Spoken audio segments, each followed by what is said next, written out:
This is Audible.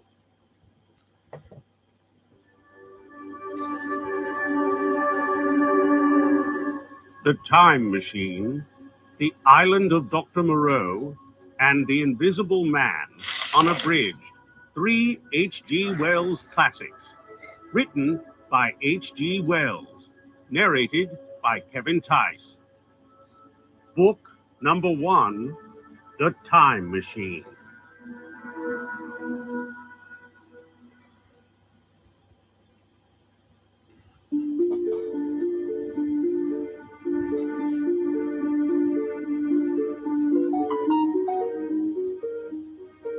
The Time Machine by H.G. Wells. Part 1. Introduction. The time traveler, for so it will be convenient to speak of him, was expounding a recondite matter to us. His pale grey eyes shone and twinkled, and his usually pale face was flushed and animated. The fire burnt brightly, and the soft radiance of the incandescent lights in the lilies of silver caught the bubbles that flashed and passed in our glasses. Our chairs, being his patents, embraced and caressed us rather than submitted to be sat upon, and there was that luxurious after-dinner atmosphere when thought runs gracefully free of the trammels of precision. And he put it to us in this way, marking the points with a lean forefinger as we sat and lazily admired his earnestness over this new paradox, as we thought it, and his fecundity. You must follow me carefully. I shall have to controvert 1 or 2 ideas that are almost universally accepted. The geometry, for instance, they taught you at school is founded on a misconception. Is not that rather a large thing to expect us to begin upon? Said Philby, an argumentative person with red hair. I do not mean to ask you to accept anything without reasonable ground for it. You will soon admit as much as I need from you. You know, of course, that a mathematical line, a line of thickness nil, has no real existence. They taught you that. Neither has a mathematical plane. These things are mere abstractions. That is all right, said the psychologist. Nor, having only length, breadth, and thickness, can a cube have a real existence. There I object, said Philby. Of course, a solid body may exist. All real things, so most people think. But wait a moment. Can an instantaneous cube exist? I don't follow you, said Philby. Can a cube that does not last for any time at all have a real existence? Philby became pensive. Clearly, the time traveler proceeded, any real body must have extension in 4 directions. It must have length, thickness, and duration. But through a natural infirmity of the flesh, which I will explain to you in a moment, we incline to overlook this fact. There are really 4 dimensions, 3 of which we call the 3 planes of space, and a 4th, time. There is, however, a tendency to draw an unreal distinction between the former 3 dimensions and the latter, because it happens that our consciousness moves intermittently in one direction along the latter from the beginning to the end of our lives. That, said a very young man, making spasmodic efforts to relight his cigar over the lamp. That, very clear indeed. Now, it is very remarkable that this is so extensively overlooked, continued the time traveler, with a slight accession of cheerfulness. Really, this is what is meant by the 4th dimension, though some people who talk about the 4th dimension do not know they mean it. It is only another way of looking at time. There is no difference between time and any of the 3 dimensions of space except that our consciousness moves along it. But some foolish people have got hold of the wrong side of that idea. You have all heard what they have to say about this 4th dimension? I have not, said the provincial mayor. It is simply this, that space, as our mathematicians have it, is spoken of as having 3 dimensions, which one may call length, breadth, and thickness, and is always definable by reference to 3 planes, each at right angles to the others. But some philosophical people have been asking why 3 dimensions particularly? Why not another direction at right angles to the other 3? And have even tried to construct a 4-dimensional geometry. Professor Simon Newcomb was expounding this to the New York Mathematical Society only a month or so ago. You know how on a flat surface, which has only 2 dimensions, we can represent a figure of a 3-dimensional solid, and, similarly, they say that by models of 3 dimensions, they could represent one of 4, if they could master the perspective of the thing. See? I think so, murmured the provincial mayor, and knitting his brows, he lapsed into an introspective state, his lips moving as one who repeats mystic words. Yes, I think I see it now, he said after some time, brightening in a quite transitory manner. Well, I do not mind telling you I have been at work upon this geometry of 4 dimensions for some time. Some of my results are curious. For instance, here is a portrait of a man at 8 years old, another at 15, another at 17, another at 23, and so on. All these are evidently sections, as it were, 3-dimensional representations of his 4-dimensioned being, which is a fixed and unalterable thing. Scientific people, proceeded the time traveler, after the pause required for the proper assimilation of this, know very well that time is only a kind of space. Here is a popular scientific diagram, a weather record. The line I trace with my finger shows the movement of the barometer. Yesterday it was high, yesterday night it fell, and this morning it rose again, and so gently upward to here. Surely the mercury did not trace this line in any of the dimensions of space generally recognized, but certainly it traced such a line, and that line, therefore, we must conclude, was along the time dimension. But, said the medical man, staring hard at a coal in the fire, if time is really only a 4th dimension of space, why is it, and why has it always been, regarded as something different? And why cannot we move in time as we move about in the other dimensions of space? The time traveler smiled. Are you so sure we can move freely in space? Right and left we can go, backward and forward freely enough, and men have always done so. I admit we move freely in 2 dimensions, but how about up and down? Gravitation limits us there. Not exactly, said the medical man. There are balloons. But before balloons, save for spasmodic jumping and the inequalities of the surface, man had no freedom of vertical movement. Still, they could move a little up and down, said the medical man. Easier, far easier down than up. And you cannot move at all in time. You cannot get away from the present moment. My dear sir, that is just where you are wrong. That is just where the whole world has gone wrong. We are always getting away from the present moment. Our mental existences, which are immaterial and have no dimensions, are passing along the time dimension with a uniform velocity from the cradle to the grave, just as we should travel down if we begin our existence 50 miles above the Earth's surface. But the great difficulty is this, interrupted the psychologist. You can move about in all directions of space, but you cannot move about in time. That is the germ of my great discovery. But you are wrong to say that we cannot move about in time. For instance, if I am recalling an incident very vividly, I go back to the instant of its occurrence. I become absent-minded, as you say. I jump back for a moment. Of course, we have no means of staying back for any length of time, any more than a savage or an animal has of staying 6 feet above the ground. But a civilized man is better off than the savage in this respect.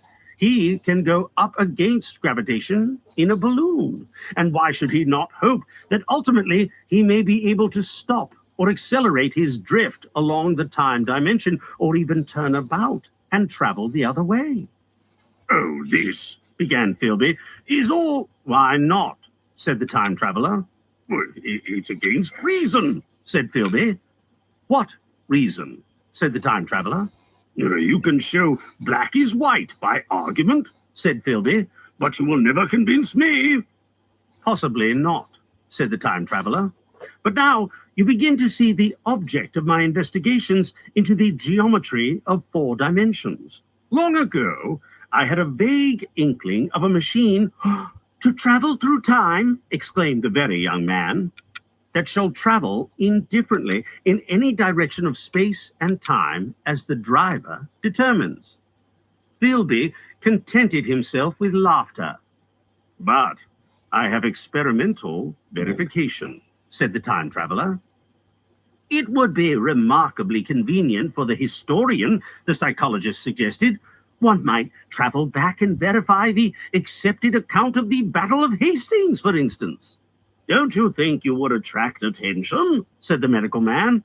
"Our ancestors had no great tolerance for anachronisms." "One might get one's Greek from the very lips of Homer and Plato," the very young man thought. "In which case they would certainly plough you for the little go. The German scholars have improved Greek so much." "Then there is the future," said the very young man. "Just think, one might invest all one's money, leave it to accumulate at interest, and hurry on ahead." "To discover a society," said I, "erected on a strictly communistic basis." "Of all the wild, extravagant theories," began the psychologist. "Yes, so it seemed to me, and so I never talked of it until—" "Experimental verification," cried I. "You are going to verify that?" "The experiment," cried Philby, who was getting brain-weary. "Let's see your experiment anyhow," said the psychologist, "though it's all humbug, you know." The time traveler smiled round at us. Then, still smiling faintly, and with his hands deep in his trouser pockets, he walked slowly out of the room, and we heard his slippers shuffling down the long passage to his laboratory. The psychologist looked at us. "I wonder what he's got." "Some sleight-of-hand trick or other," said the medical man, and Philby tried to tell us about a conjurer he had seen at Burslem, but before he had finished his preface, the time traveler came back, and Philby's anecdote collapsed. Part 2. The Machine.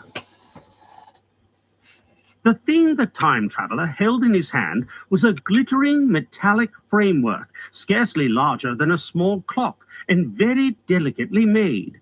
There was ivory in it and some transparent crystalline substance. And now I must be explicit, for this that follows, unless his explanation is to be accepted, is an absolutely unaccountable thing.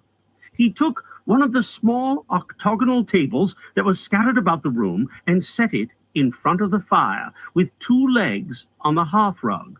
On this table he placed the mechanism. Then he drew up a chair and sat down. The only other object on the table was a small shaded lamp, the bright light of which fell upon the model. There were also perhaps a dozen candles about, 2 in brass candlesticks upon the mantel, and several in sconces, so that the room was brilliantly illuminated. I sat in a low armchair nearest the fire, and I drew this forward so as to be almost between the time traveler and the fireplace. Philby sat behind him, looking over his shoulder. The medical man and the provincial mayor watched him in profile from the right, the psychologist from the left. The very young man stood behind the psychologist. We were all on the alert. It appears incredible to me that any kind of trick, however subtly conceived and however adroitly done, could have been played upon us under these conditions. The time traveler looked at us and then at the mechanism. "Well," said the psychologist. This little affair, said the time traveler, resting his elbows upon the table and pressing his hands together above the apparatus, is only a model.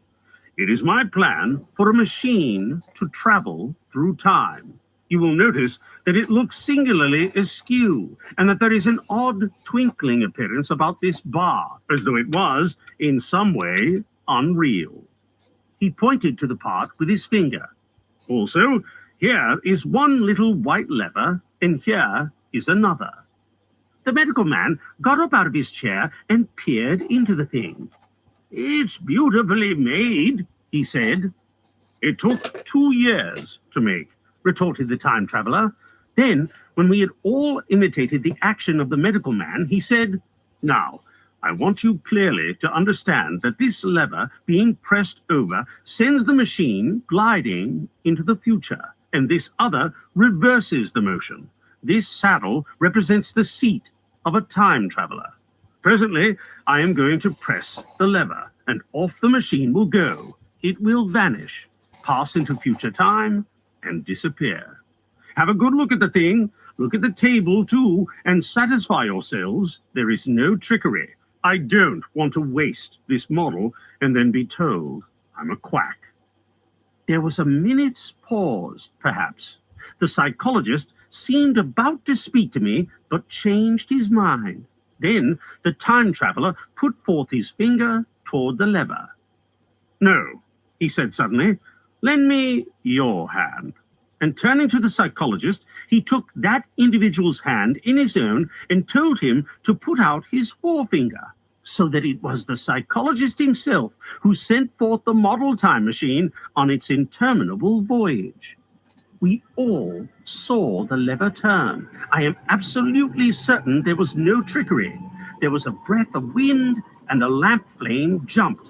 One of the candles on the mantel was blown out, and the little machine suddenly swung round, became indistinct, was seen as a ghost for a second perhaps, as an eddy of faintly glittering glass and ivory, and it was gone, vanished. Save for the lamp, the table was bare. Everyone was silent for a minute.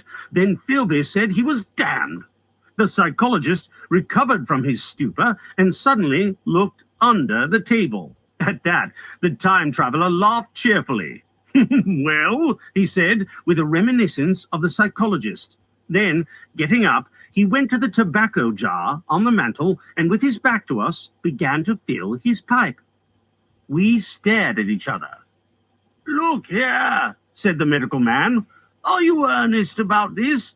Do you seriously believe that that machine has traveled into time?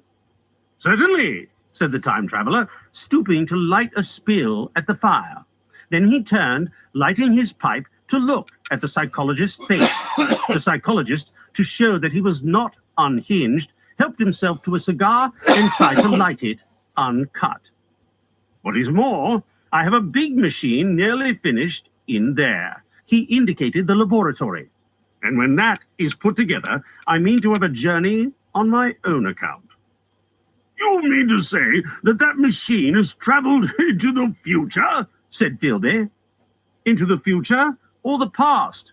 I don't for certain know which. After an interval, the psychologist had an inspiration. It must have gone into the past if it has gone anywhere, he said. Why? Said the time traveler. Because I presume that it has not moved in space, and if it traveled into the future, it would still be here all this time, since it must have traveled through this time. But, said I, if it traveled into the past, it would have been visible when we first came into this room, and last Thursday when we were here, and the Thursday before that, and so forth. Serious objections, remarked the provincial mayor with an air of impartiality, turning toward the time traveler. Not a bit, said the time traveler, and to the psychologist, you think you can explain that? It's presentation below the threshold, you know, diluted presentation? Of course, said the psychologist, and reassured us.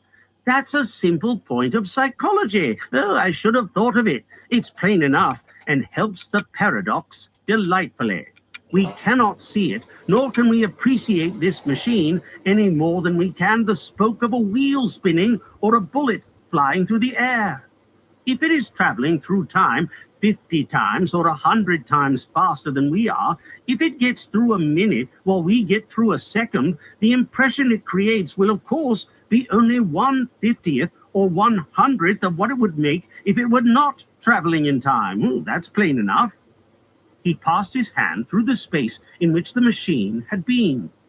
You see, he said, laughing. We sat and stared at the vacant table for a minute or so. Then the time traveler asked us what we thought of it all. It sounds plausible enough tonight, said the medical man, but wait until tomorrow. Wait for the common sense of the morning. Would you like to see the time machine itself? Asked the time traveler, and therewith, taking the lamp in his hand, he led the way down the long, drafty corridor to his laboratory. I remember vividly the flickering light, his queer, broad head in silhouette, the dance of the shadows, how we all followed him, puzzled but incredulous, and how there, in the laboratory, we beheld a larger edition of the little mechanism which we had seen vanish from before our eyes. Parts were of nickel, parts of ivory, parts had certainly been filed or sawn out of rock crystal. The thing was generally complete, but the twisted crystalline bars lay unfinished upon the bench beside some sheets of drawings, and I took one up for a better look at it. Quartz, it seemed to be. Look here, said the medical man. Are you perfectly serious, or is this a trick like that ghost you showed us last Christmas?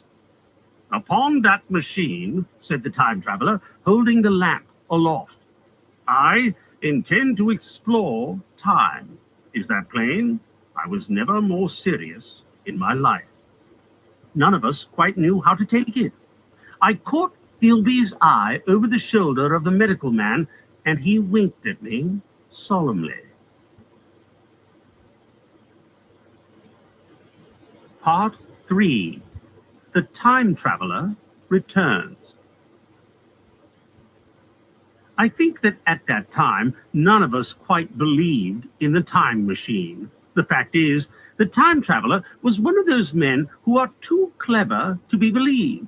You never felt that you saw all round him. You always suspected some subtle reserve, some ingenuity in ambush behind his lucid frankness. Had Philby shown the model and explained the matter in the time traveler's words, we should have shown him far less skepticism, for we should have perceived his motives. A pork butcher could understand Philby. But the time traveler had more than a touch of whim among his elements, and we distrusted him. Things that would have made the fame of a less clever man seemed tricks in his hands. It is a mistake to do things too easily. The serious people who took him seriously never felt quite sure of his deportment. They were somehow aware that trusting their reputations for judgment with him was like furnishing a nursery with eggshell china. So I don't think any of us said very much about time traveling in the interval between that Thursday and the next, though its odd potentialities ran, no doubt, in most of our minds. Its plausibility, that is, its practical incredibleness, the curious possibilities of anachronism and of utter confusion it did. For my own part, I was particularly preoccupied with the trouble. That I remember discussing with the medical man whom I met on Friday at the Linnean. He said he had seen a similar thing at Tübingen and laid considerable stress on the blowing out of the candle. But how the trick was done he could not explain. The next Thursday I went again to Richmond. I suppose I was one of the time traveler's most constant guests, and arriving late found 4 or 5 men already assembled in his drawing room. The medical man was standing before the fire with a sheet of paper in one hand and his watch in the other. I looked round for the time traveler, and It's 7:30 now, said the medical man. I suppose we'd better have dinner. Where's, said I, naming our host. You've just come? It's rather odd. He's unavoidably detained. He asks me in this note to lead off with dinner at 7 if he's not back. Says he'll explain when he comes. It seems a pity to let the dinner spoil, said the editor of a well-known daily paper, and thereupon the doctor rang the bell. The psychologist was the only person besides the doctor and myself who had attended the previous dinner. The other men were blank, the editor aforementioned, a certain journalist, and another, a quite shy man with a beard, whom I didn't know and who, as far as my observation went, never opened his mouth all the evening. There was some speculation at the dinner table about the time traveler's absence, and I suggested time traveling in a half-jocular spirit. The editor wanted that explained to him, and the psychologist volunteered a wooden account of the ingenious paradox and trick we had witnessed that day week. He was in the midst of his exposition when the door from the corridor opened slowly and without noise. I was facing the door, and I saw it first. "Hello," I said, "at last." The door opened wider, and the time traveler stood before us. I gave a cry of surprise. "Good heavens, man, what's the matter?" cried the medical man, who saw him next, and the whole tableful turned toward the door. He was in an amazing plight. His coat was dusty and dirty, and smeared with green down the sleeves. His hair disordered, and it seemed to me grayer, either with dust and dirt or because its color had actually faded. His face was ghastly pale. His chin had a brown cut on it, a cut half healed. His expression was haggard and drawn, as by intense suffering. For a moment he hesitated in the doorway, as if he had been dazzled by the light. Then he came into the room. He walked with such a limp as I have seen in footsore tramps. We stared at him in silence, expecting him to speak. He said not a word, but came painfully to the table and made a motion toward the wine. The editor filled a glass of champagne and pushed it towards him. He drained it, and it seemed to do him good, for he looked round the table, and the ghost of his old smile flickered across his face. "What on earth have you been up to, man?" said the doctor. The time traveler did not seem to hear. "Don't let me disturb you," he said with a certain faltering articulation. "I'm all right." He stopped, held out his glass for more, and took it off at a draught. "That's good," he said. His eyes grew brighter, and a faint color came into his cheeks.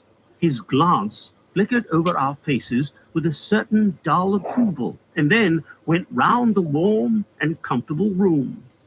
Then he spoke again, still as if he were feeling his way among his words.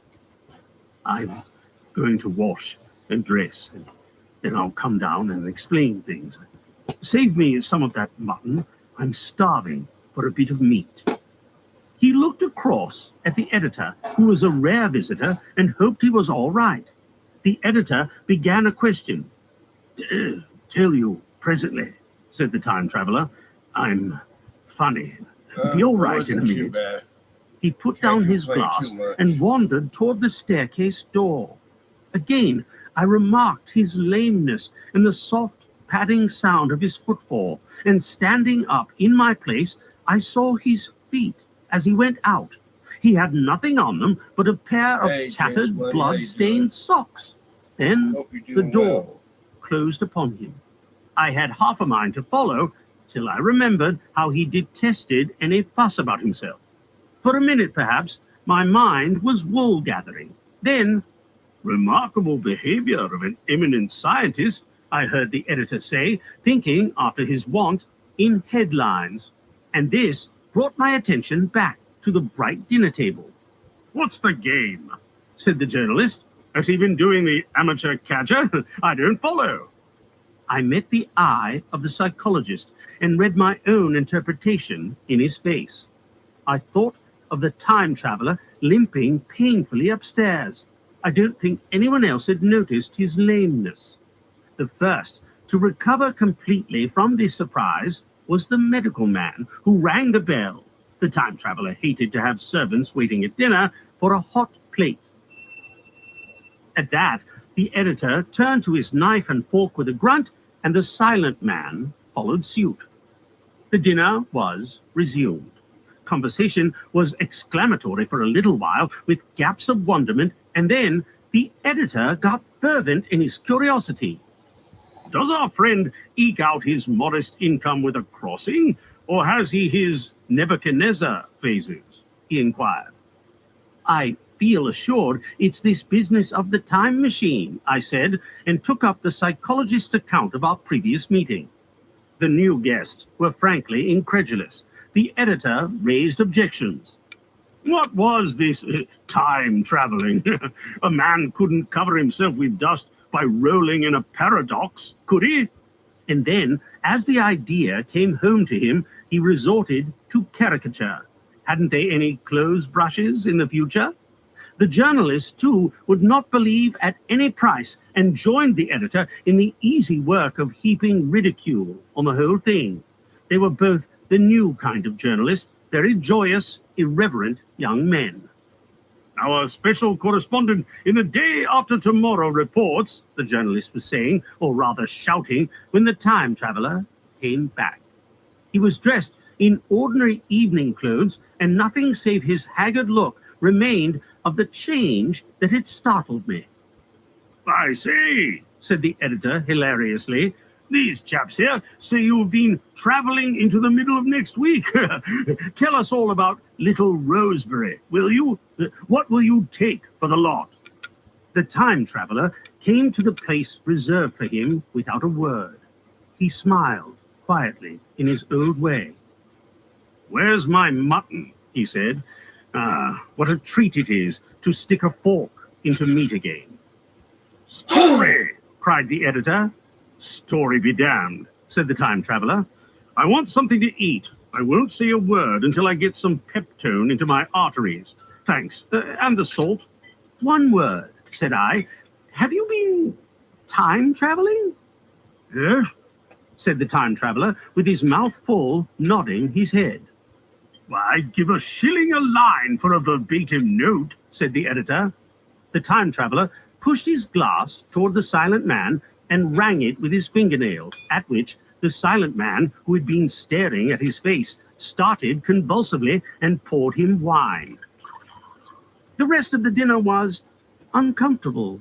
For my own part, sudden questions kept on rising to my lips, and I dare say it was the same with the others. The journalist tried to relieve the tension by telling anecdotes of Hetty Potter. The time traveler devoted his attention to his dinner and displayed the appetite of a tramp. The medical man smoked a cigarette and watched the time traveler through his eyelashes. The silent man seemed even more clumsy than usual and drank champagne with regularity and determination out of sheer nervousness. At last, the time traveler pushed his plate away and looked round us. I suppose I must apologize, he said. I was simply starving. I've had the most amazing time. He reached out his hand for a cigar and cut the end. But come into the smoking room. It's too long a story to tell over greasy plates. And ringing the bell in passing, he led the way into the adjoining room. You have told blank and dash and close about the machine, he said to me, leaning back in his easy chair and naming the 3 new guests. But the thing's a mere paradox, said the editor. I can't argue tonight. I don't mind telling you the story, but I can't argue. I will, he went on, tell you the story of what has happened to me, if you like, but you must refrain from interruptions. I want to tell it. But most of it will sound like lying. So be it. It's true. Every word of it, all the same. I was in my laboratory at 4 o'clock, and since then, I've lived 8 days. Such days as no human being ever lived before. I'm nearly worn out, but I shan't sleep till I've told this thing over to you. Then I shall go to bed. But no interruptions. Is it agreed? Agreed, said the editor, and the rest of us echoed, agreed. And with that, the time traveler began his story as I had set it forth. He sat back in his chair at first and spoke like a weary man. Afterwards, he got more animated. In writing it down, I feel with only too much keenness the inadequacy of pen and ink, and above all, my own inadequacy to express its quality. You read, I will suppose, attentively enough, but you cannot see the speaker's white, sincere face in the bright circle of the little lamp, nor hear the intonation of his voice. You cannot know how his expression followed the turns of his story. Most of us hearers were in shadow, for the candles in the smoking room had not been lighted, and only the face of the journalist and the legs of the silent man from the knees downward were illuminated. At first, we glanced now and again at each other. After a time, we ceased to do that and looked only at the time traveler's face. Part 4. Time Traveling. I told some of you last Thursday of the principles of the time machine and showed you the actual thing itself, incomplete, in the workshop. There it is now, a little travel-worn, truly, and one of the ivory bars is cracked and a brass rail bent, but the rest of it's sound enough. I expected to finish it on Friday, but on Friday, when the putting together was nearly done, I found that one of the nickel bars was exactly 1 inch too short, and this I had to get remade so that the thing was not complete until this morning. It was at 10 o'clock today that the first of all time machines began its career. I gave it a last tap, tried all the screws again, put one more drop of oil on the quartz rod, and sat myself in the saddle. I suppose a suicide who holds a pistol to his skull feels much the same wonder at what will come next as I felt then. I took the starting lever in one hand and the stopping one in the other, pressed the first, and almost immediately the second. I seemed to reel. I felt a nightmare sensation of falling, and looking round, I saw the laboratory exactly as before. Had anything happened? For a moment, I suspected that my intellect had tricked me. Then I noted the clock. A moment before, it had seemed it had stood at a minute or so past 10. Now it was nearly 3:30. I drew a breath, set my teeth, gripped the starting lever with both hands, and went off with a thud. The laboratory got hazy and went dark. Mrs. Watchett came in and walked, apparently without seeing me, towards the garden door. I suppose it took her a minute or so to traverse the place, but to me, she seemed to shoot across the room like a rocket. I pressed the lever over to its extreme position. The night came, like the turning out of a lamp, and in another moment came tomorrow. The laboratory grew faint and hazy, then fainter and ever fainter. Tomorrow night came black, then day again. Night again, day again, faster and faster still. An eddying murmur filled my ears, and a strange, dumb confusedness descended on my mind. I'm afraid I cannot convey the particular sensations of time traveling. They are excessively unpleasant. There is a feeling exactly like that one has upon a switchback, of a helpless, headlong motion. I felt the same horrible anticipation, too, of an imminent smash. As I put on pace, night followed day like the flapping of a black wing. The dim suggestion of the laboratory seemed presently to fall away from me, and I saw the sun hopping swiftly across the sky, leaping it every minute, and every minute marking a day.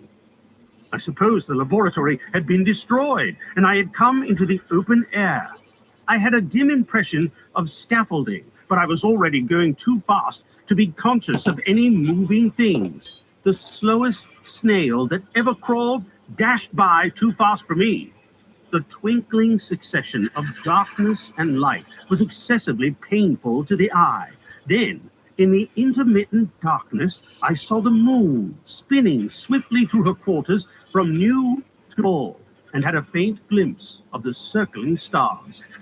Presently, as I went on, still gaining velocity, the palpitation of night and day merged into one continuous grayness. The sky took on a wonderful deepness of blue, a splendid luminous color like that of early twilight. The jerking sun became a streak of fire, a brilliant arch in space. The moon a fainter, fluctuating band, and I could see nothing of the stars save now and then a bright circle flickering in the blue. The landscape was misty and vague. I was still on the hillside upon which this house now stands, and the shoulder rose above me, gray and dim. I saw trees growing and changing like puffs of vapor, now brown, now green. They grew, spread, shivered, and passed away. I saw huge buildings rise up, faint and fair, and pass like dreams. The whole surface of the earth seemed changed, melting and flowing under my eyes. The little hands upon the dials that registered my speed raced round, faster and faster.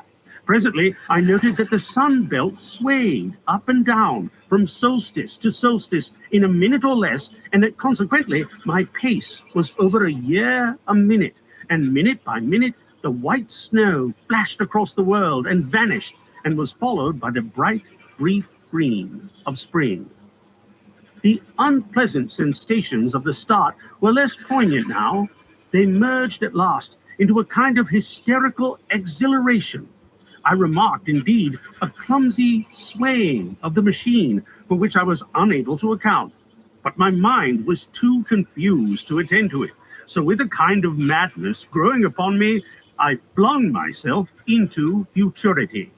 At first, I scarce thought of stopping, scarce thought of anything but these new sensations.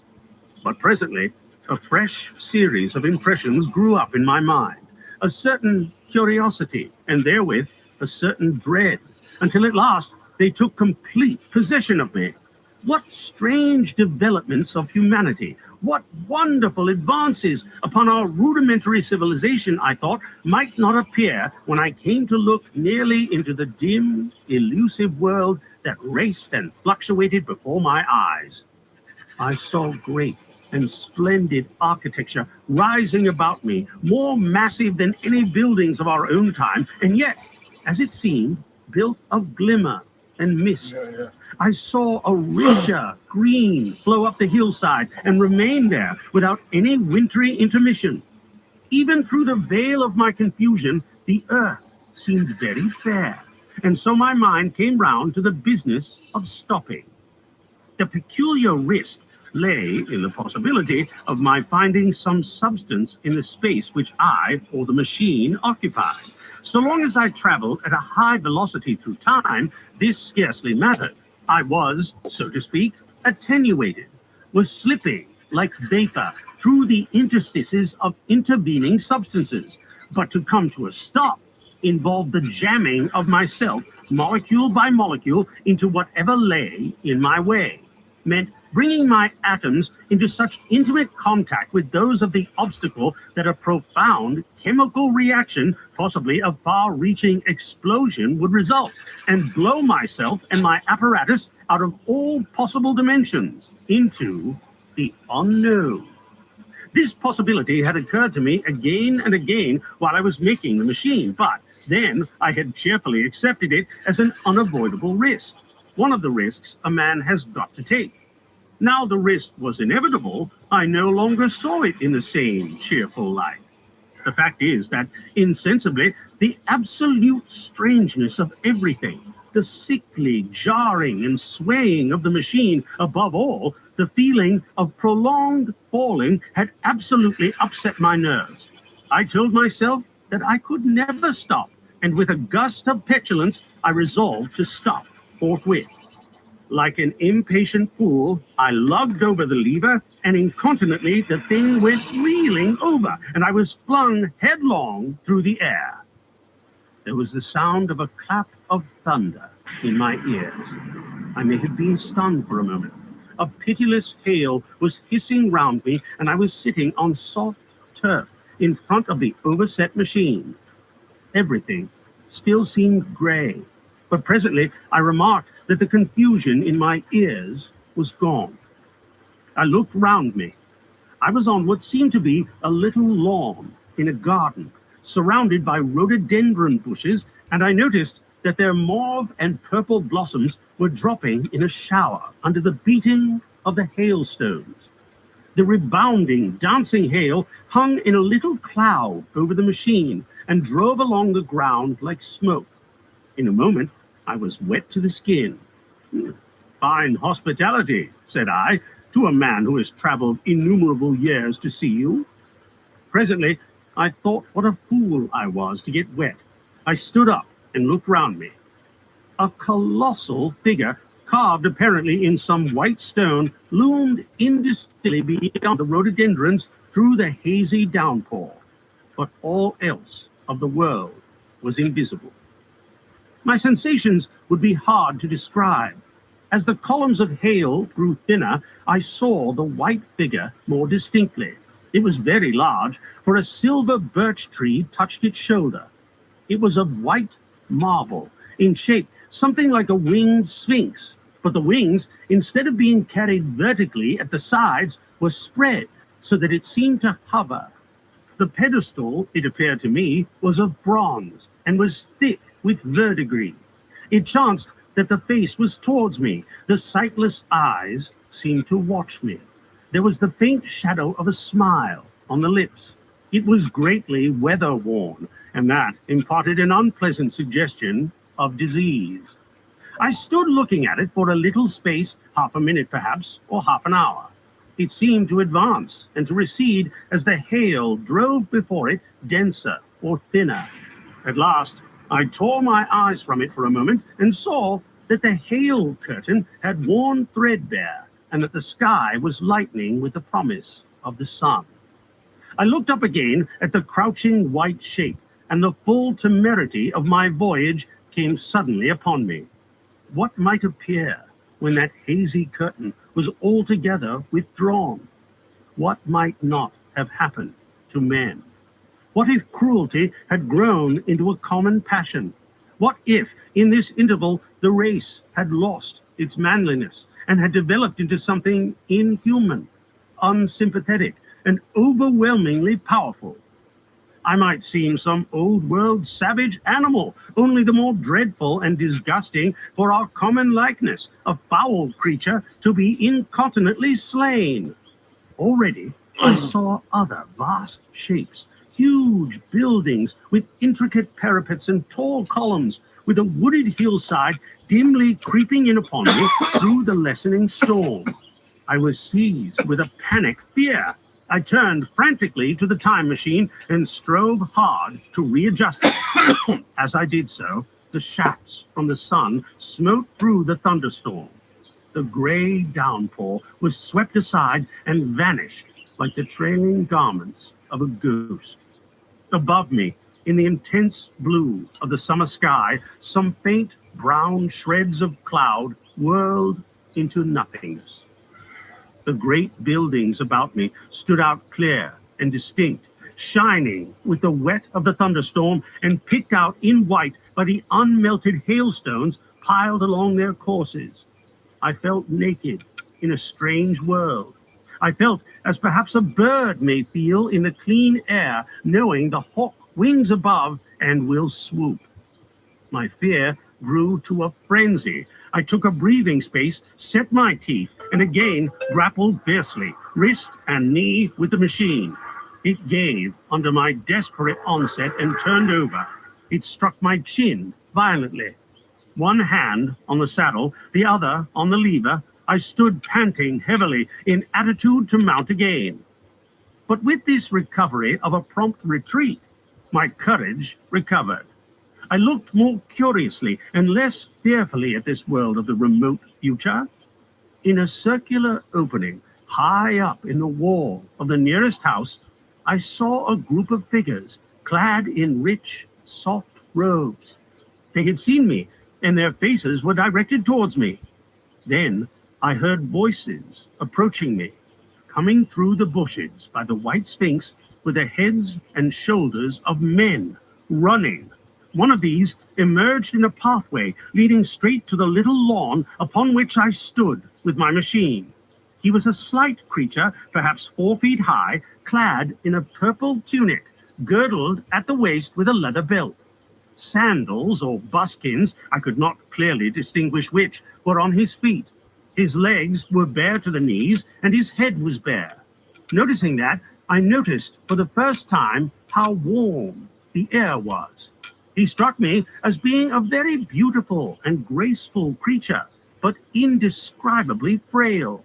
His flushed face reminded me of the more beautiful kind of consumptive, that hectic beauty of which we used to hear so much.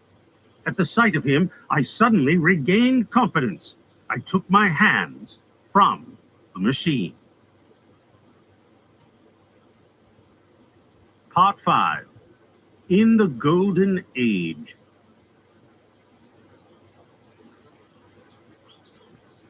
In another moment, we were standing face to face, I and this fragile thing out of futurity. He came straight up to me and laughed into my eyes.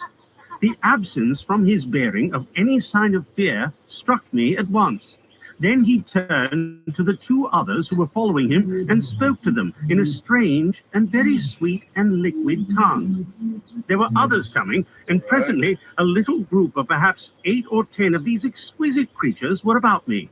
One of them addressed me. It came into my head, oddly enough, that my voice was too harsh and deep for them, so I shook my head and, pointing to my ears, shook it again.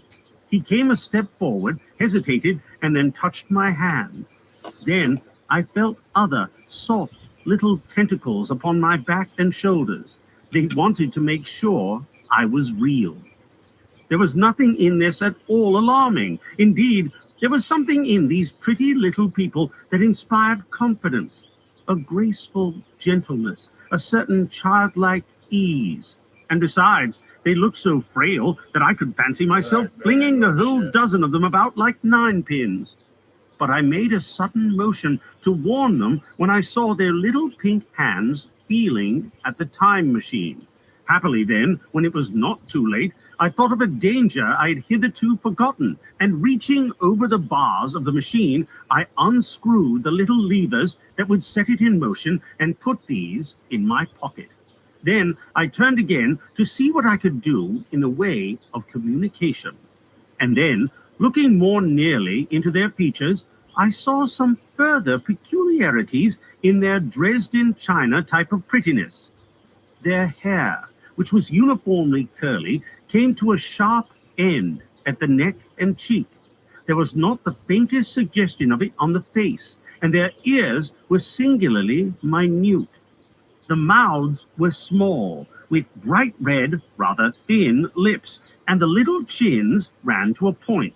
The eyes were large and mild, and, this may seem egotism on my part, I fancied even that there was a certain lack of the interest I might have expected in them.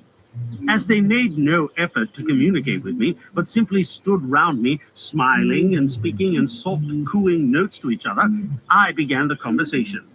I pointed to the time machine and to myself. Then, hesitating for a moment how to express time, I pointed to the sun. At once, a quaintly pretty little figure in checkered purple and white followed my gesture, and then astonished me by imitating the sound of thunder. For a moment, I was staggered, though the import of his gesture was plain enough. The question had come into my mind abruptly. Were these creatures fools? You may hardly understand how it took me.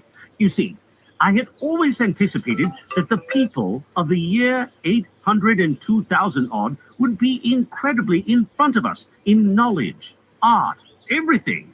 Then, One of them suddenly asked me a question that showed him to be on the intellectual level of one of our 5-year-old children. Asked me, in fact, if I had come from the sun in a thunderstorm. It let loose the judgment I had suspended upon their clothes, their frail, light limbs, and fragile features. A flow of disappointment rushed across my mind. For a moment, I felt that I had built the time machine in vain. I nodded, pointed to the sun, and gave them such a vivid rendering of a thunderclap as startled them. They all withdrew a pace or so and bowed. Then came one laughing towards me, carrying a chain of beautiful flowers, altogether new to me, and put it about my neck. The idea was received with melodious applause, and presently they were all running to and fro for flowers and laughing, flinging them upon me as I was almost smothered with blossom. You, who have never seen the like, can scarcely imagine what delicate and wonderful flowers countless years of culture had created. Then, someone suggested that their plaything should be exhibited in the nearest building, and so I was led past the Sphinx of white marble, which had seemed to watch me all the while with a smile at my astonishment, towards a vast grey edifice of fretted stone. As I went with them, the memory of my confident anticipations of a profoundly grave and intellectual posterity came with irresistible merriment to my mind. The building had a huge entry and was altogether of colossal dimensions. I was naturally most occupied with the growing crowd of little people and with the big open portals that yawned before me, shadowy and mysterious. My general impression of the world I saw over their heads was a tangled waste of beautiful bushes and flowers, a long neglected and yet weedless garden. I saw a number of tall spikes of strange white flowers, measuring a foot perhaps across the spread of the waxen petals. They grew scattered, as if wild, among the variegated shrubs, but, as I say, I did not examine them closely at this time. The time machine was left deserted on the turf among the rhododendrons. The arch of the doorway was richly carved, but naturally I did not observe the carving very narrowly, though I fancied I saw suggestions of old Phoenician decorations as I passed through, and it struck me that they were very badly broken and weather-worn. Several more brightly clad people met me in the doorway, and so we entered, I, dressed in dingy 19th century garments, looking grotesque enough, garlanded with flowers, and surrounded by an eddying mass of bright, soft-colored robes and shining white limbs, in a melodious whirl of laughter and laughing speech. The big doorway opened into a proportionately great hall, hung with brown.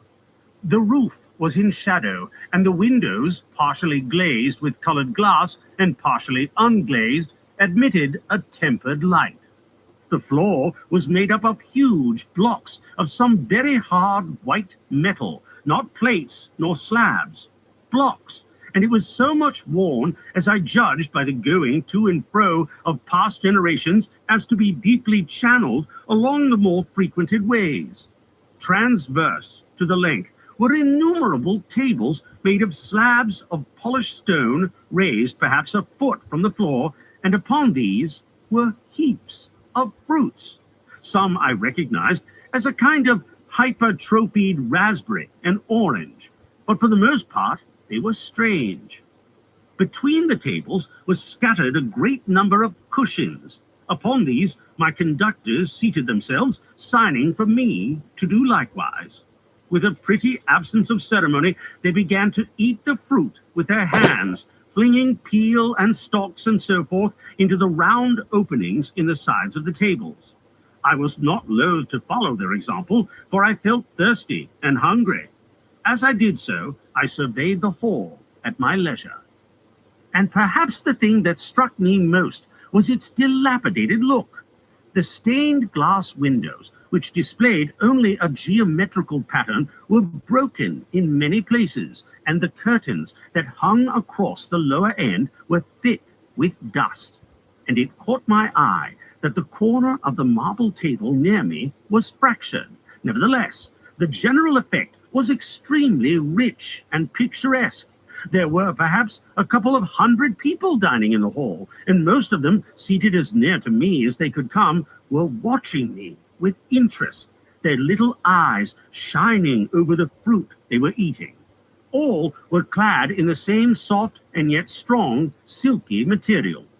Fruit, by the by, was all their diet. These people of the remote future were strict vegetarians, and while I was with them, despite some carnal cravings, I had to be frugivorous also. Indeed, I found afterwards that horses, cattle, sheep, dogs had followed the ichthyosaurus into extinction. But the fruits were very delightful. One, in particular, that seemed to be in season all the time I was there, a flowery thing in a three-sided husk, was especially good, and I made it my staple. At first, I was puzzled by all these strange fruits and by the strange flowers I saw, but later I began to perceive their import. However, I am telling you of my fruit dinner in the distant future now. So soon as my appetite was a little checked, I determined to make a resolute attempt to learn the speech of these new men of mine. Clearly, that was the next thing to do.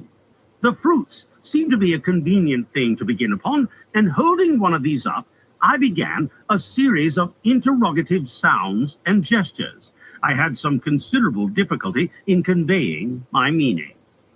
At first, my efforts met with a stare of surprise or inextinguishable laughter, but presently a fair-haired little creature seemed to grasp my intention and repeated a name. They had to chatter and explain the business at great length to each other, and my first attempts to make the exquisite little sounds of their language caused an immense amount of genuine, if uncivil, amusement. However, I felt like a schoolmaster amongst children, and persisted, and presently I had a score of noun substantives at least at my command, and then I got to demonstrative pronouns and even the verb to eat. But it was slow work, and the little people soon tired and wanted to get away from my interrogations, so I determined, rather of necessity, to let them give their lessons in little doses when they felt inclined. And very little doses I found they were before long, for I never met people more indolent or more easily fatigued. Part 6. The Sunset of Mankind. A queer thing I soon discovered about my little hosts, and that was their lack of interest. They would come to me with eager cries of astonishment like children, but, like children, they would soon stop examining me and wander away after some other toy. The dinner and my conversation beginnings ended, I noted that for the first time that almost all those who had surrounded me at first were gone. It is odd, too, how speedily I came to disregard these little people. I went out through the portal into the sunlit world again as soon as my hunger was satisfied. I was continually meeting more of these men of the future who would follow me a little distance, chatter and laugh about me, and, having smiled and gesticulated in a friendly way, leave me again to my own devices.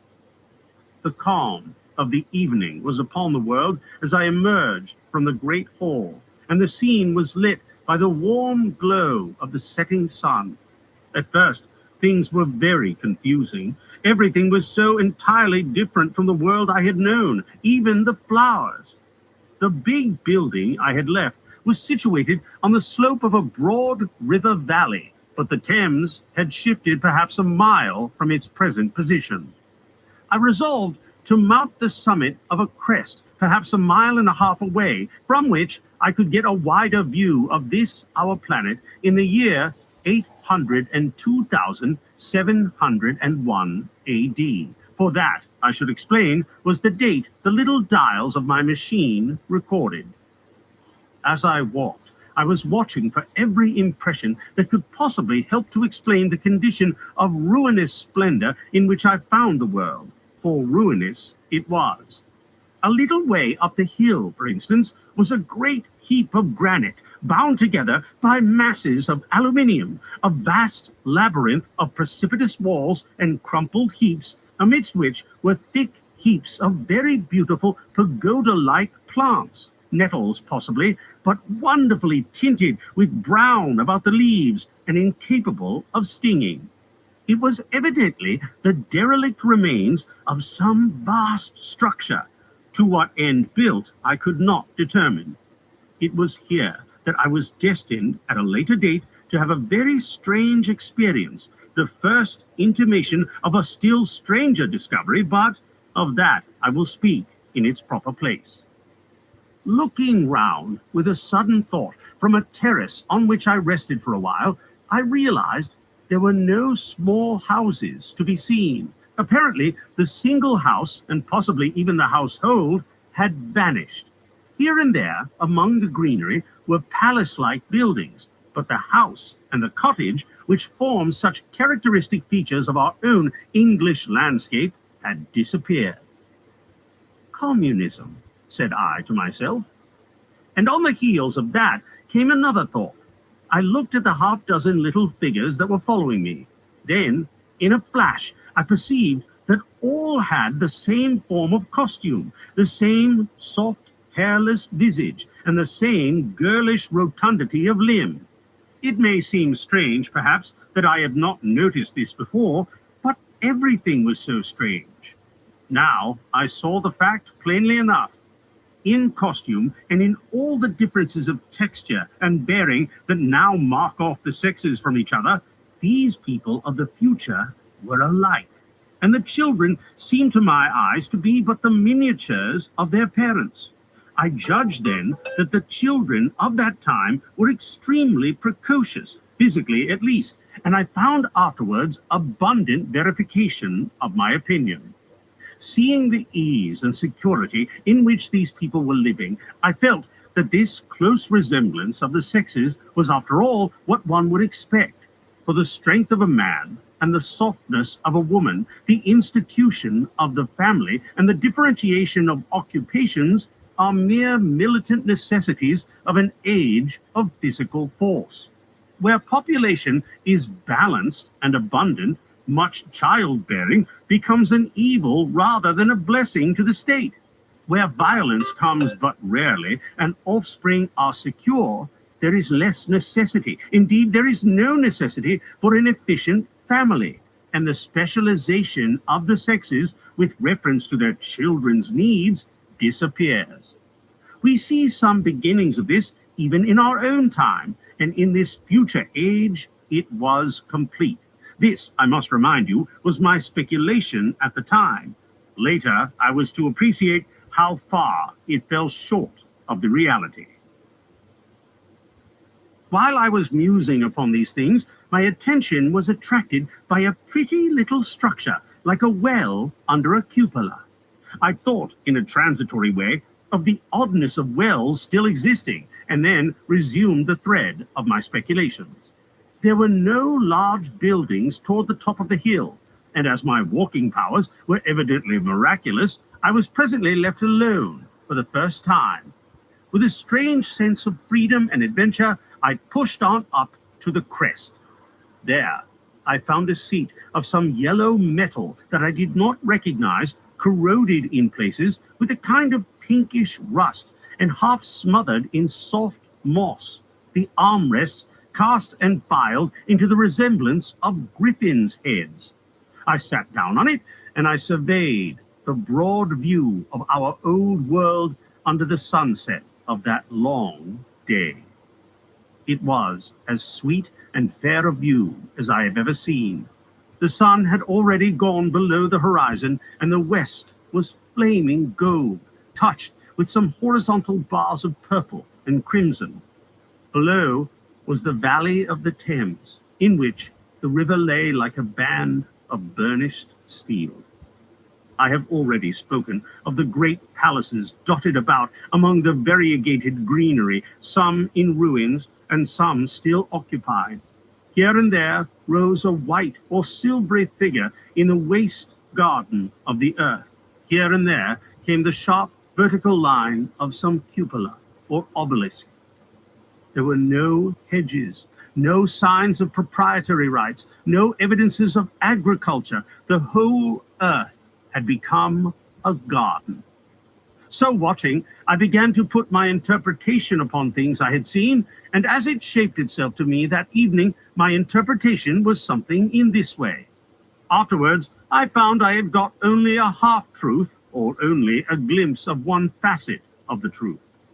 It seemed to me that I had happened upon humanity upon the wane. The ruddy sunset set me thinking of the sunset of mankind. For the first time, I began to realize an odd consequence of the social effort in which we are at present engaged. And yet, come to think, it is a logical consequence enough. Strength is the outcome of need.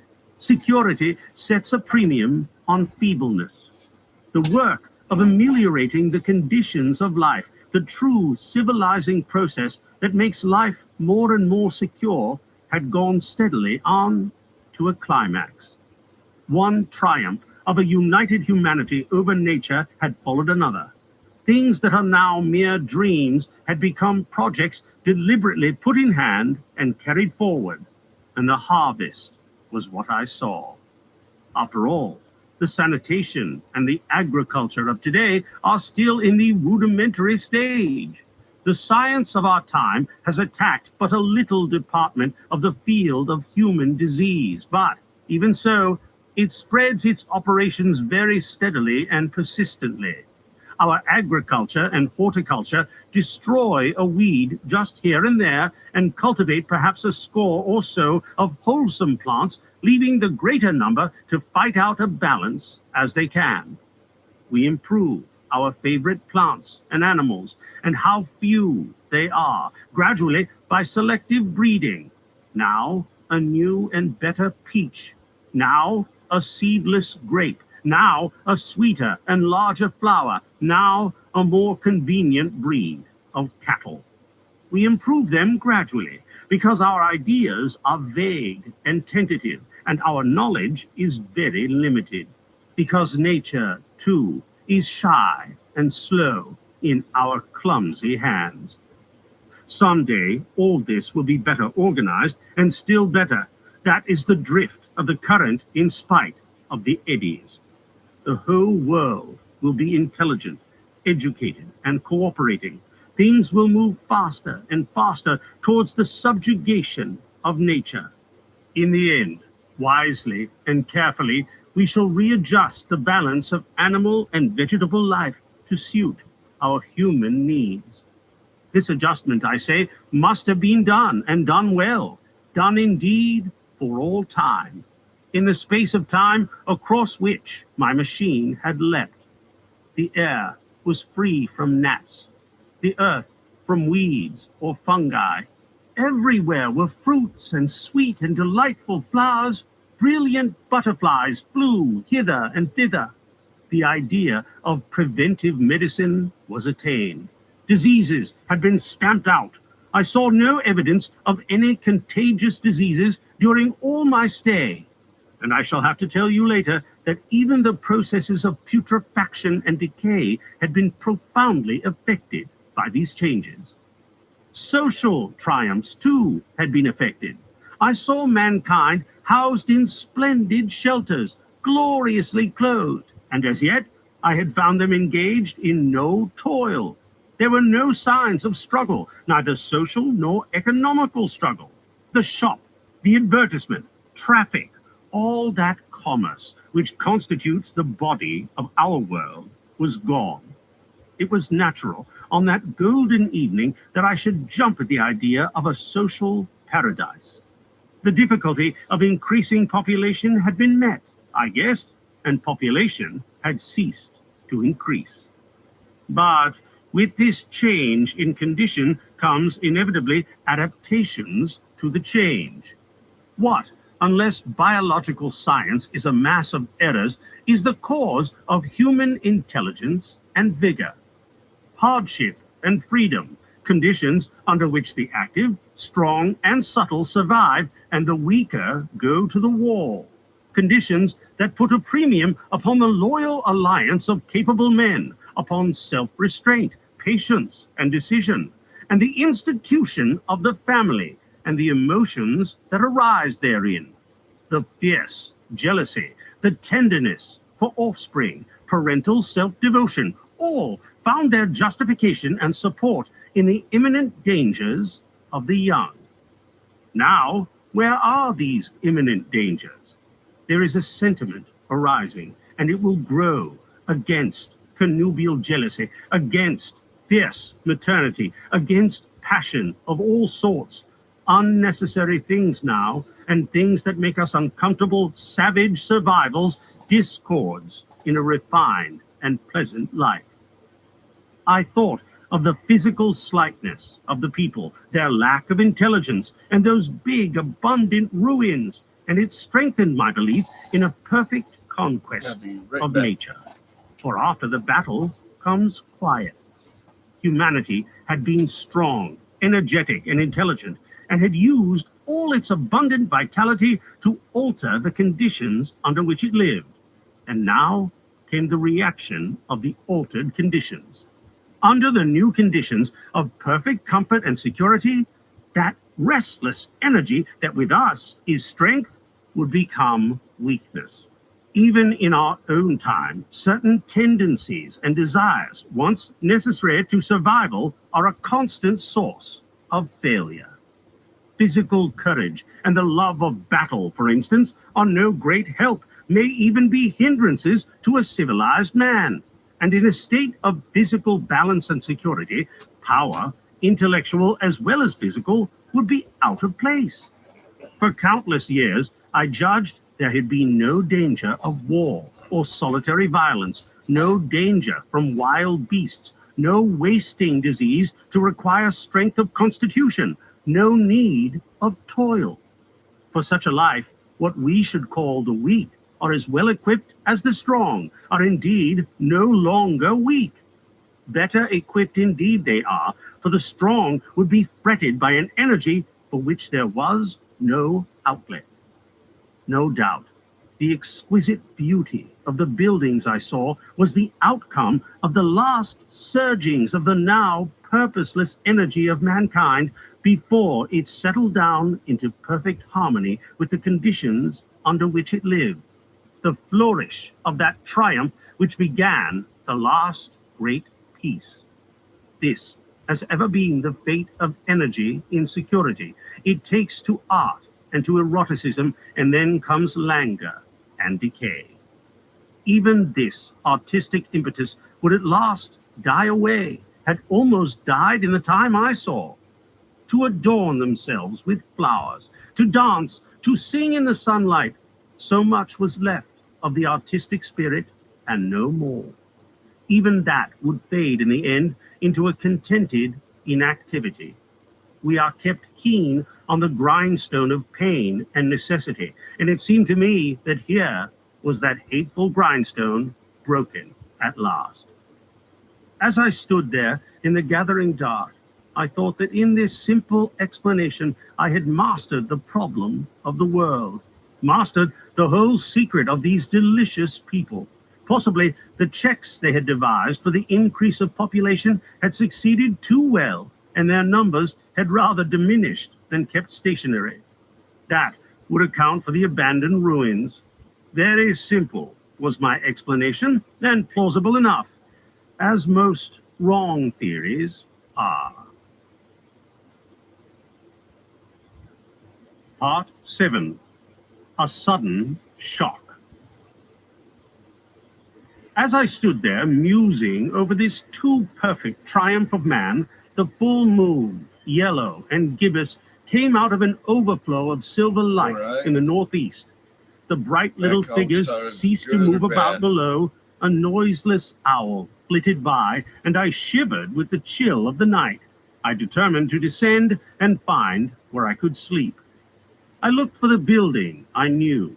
Then my eye traveled along to the figure of the white sphinx on the pedestal of bronze, growing distinct as the light of the rising moon grew brighter. I could see the silver birch against it. There was the tangle of rhododendron bushes, black in the pale light, and there was the little lawn. I looked at the lawn again. A queer doubt chilled my complacency. No, I said stoutly to myself, that was not the lawn. But it was the lawn, for the white leprous face of the Sphinx was towards it. Can you imagine what I felt as this conviction came home to me? But you cannot. The time machine was gone. At once, like a lash across the face, came the possibility of losing my own age, of being left helpless in this strange new world. The bare thought of it was an actual physical sensation. I could feel it grip me at the throat and stop my breathing. In another moment, I was in a passion of fear and running with great leaping strides down the slope. Once I fell headlong and cut my face. I lost no time in stanching the blood, but jumped up and ran on, with a warm trickle down my cheek and chin. All the time I ran, I was saying to myself, they have moved it a little, pushed it under the bushes out of the way. Nevertheless, I ran with all my might. All the time, with the certainty that sometimes comes with excessive dread, I knew that such assurance was folly, knew instinctively that the machine was removed out of my reach. My breath came with pain. I suppose I covered the whole distance from the hill crest to the little lawn, 2 miles perhaps, in 10 minutes, and I am not a young man. I cursed aloud as I ran at my confident folly in leaving the machine, wasting good breath thereby. I cried aloud, and none answered. Not a creature seemed to be stirring in that moonlit world. When I reached the lawn, my worst fears were realized. Not a trace of the thing was to be seen. I felt faint and cold when I faced the empty space among the black tangle of bushes. I ran round it furiously, as if the thing might be hidden in a corner, and then stopped abruptly with my hands clutching my hair. Above me towered the Sphinx, upon the bronze pedestal, white, shining, leprous in the light of the rising moon. It seemed to smile in mockery of my dismay. I might have consoled myself by imagining the little people had put the mechanism in some shelter for me, had I not felt assured of their physical and intellectual inadequacy. That is what dismayed me, the sense of some hitherto unsuspected power, through whose intervention my invention had vanished. Yet, for one thing I felt assured. Unless some other age had produced its exact duplicate, the machine could not have moved in time. The attachment of the levers, I will show you the method later, prevented anyone from tampering with it in that way when they were removed. It had moved and was hid only in space. But then, where could it be? I think I must have had a kind of frenzy. I remember running violently in and out among the moonlit bushes all round the Sphinx and startling some white animal that, in the dim light, I took for a small deer. I remember, too, late that night, beating the bushes with my clenched fist until my knuckles were gashed and bleeding from the broken twigs. Then, sobbing and raving in my anguish of mind, I went down to the great building of stone. The big hall was dark, silent, and deserted. I slipped on the uneven floor and fell over one of the malachite tables, almost breaking my shin. I lit a match and went on past the dusty curtains of which I have told you. There, I found a second great hall, covered with cushions, upon which perhaps a score or so of the little people were sleeping. I have no doubt they found my second appearance strange enough, coming suddenly out of the quiet darkness with inarticulate noises and the sputter and flare of a match, for they had forgotten about matches. "Where is my time machine?" I began, bawling like an angry child, laying hands upon them and shaking them up together. It must have been very queer to them. Some laughed. Most of them looked sorely frightened. When I saw them standing round me, it came into my head that I was doing as foolish a thing as it was possible for me to do under the circumstances in trying to revive the sensation of fear. For, reasoning from their daylight behavior, I thought that fear must be forgotten. Abruptly, I dashed down the match and, knocking one of the people over in my course, went blundering across the big dining hall again, out under the moonlight. I heard cries of terror and their little feet running and stumbling this way and that.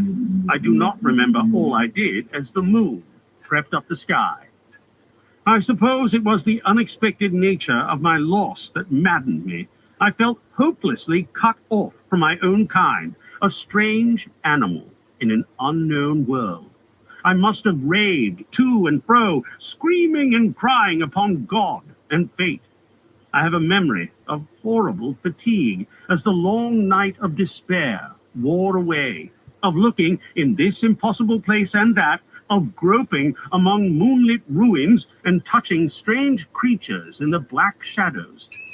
At last, of lying on the ground near the Sphinx and weeping with absolute wretchedness, even anger at the folly of leaving the machine having leaked away with my strength. I had nothing left but misery. Then I slept. And when I woke again, it was full day, and a couple of sparrows were hopping round me on the turf within reach of my arm. I sat up in the freshness of the morning, trying to remember how I had got there and why I had such a profound sense of desertion and despair. Then things came clear in my mind. With the plain, reasonable daylight, I could look at my circumstances fairly in the face. I saw the wild folly of my frenzy overnight, and I could reason with myself.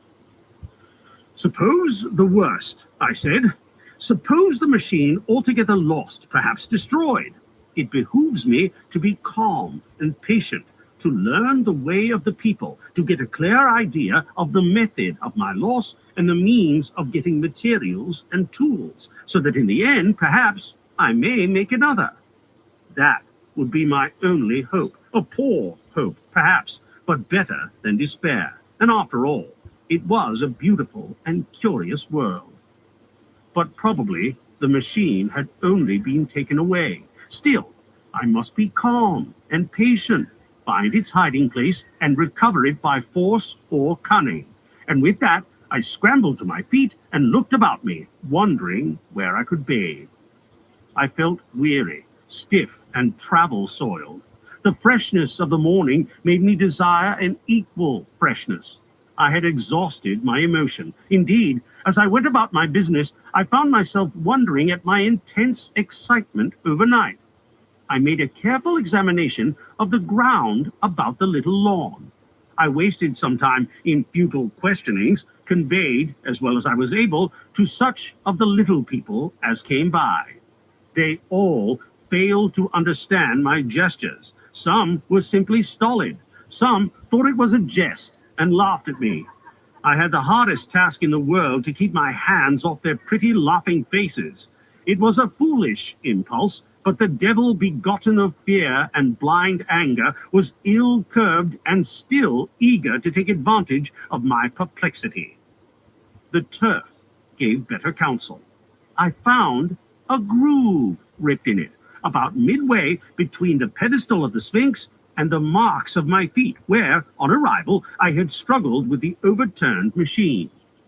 There were other signs of removal about, with queer, narrow footprints, like those I could imagine made by a sloth.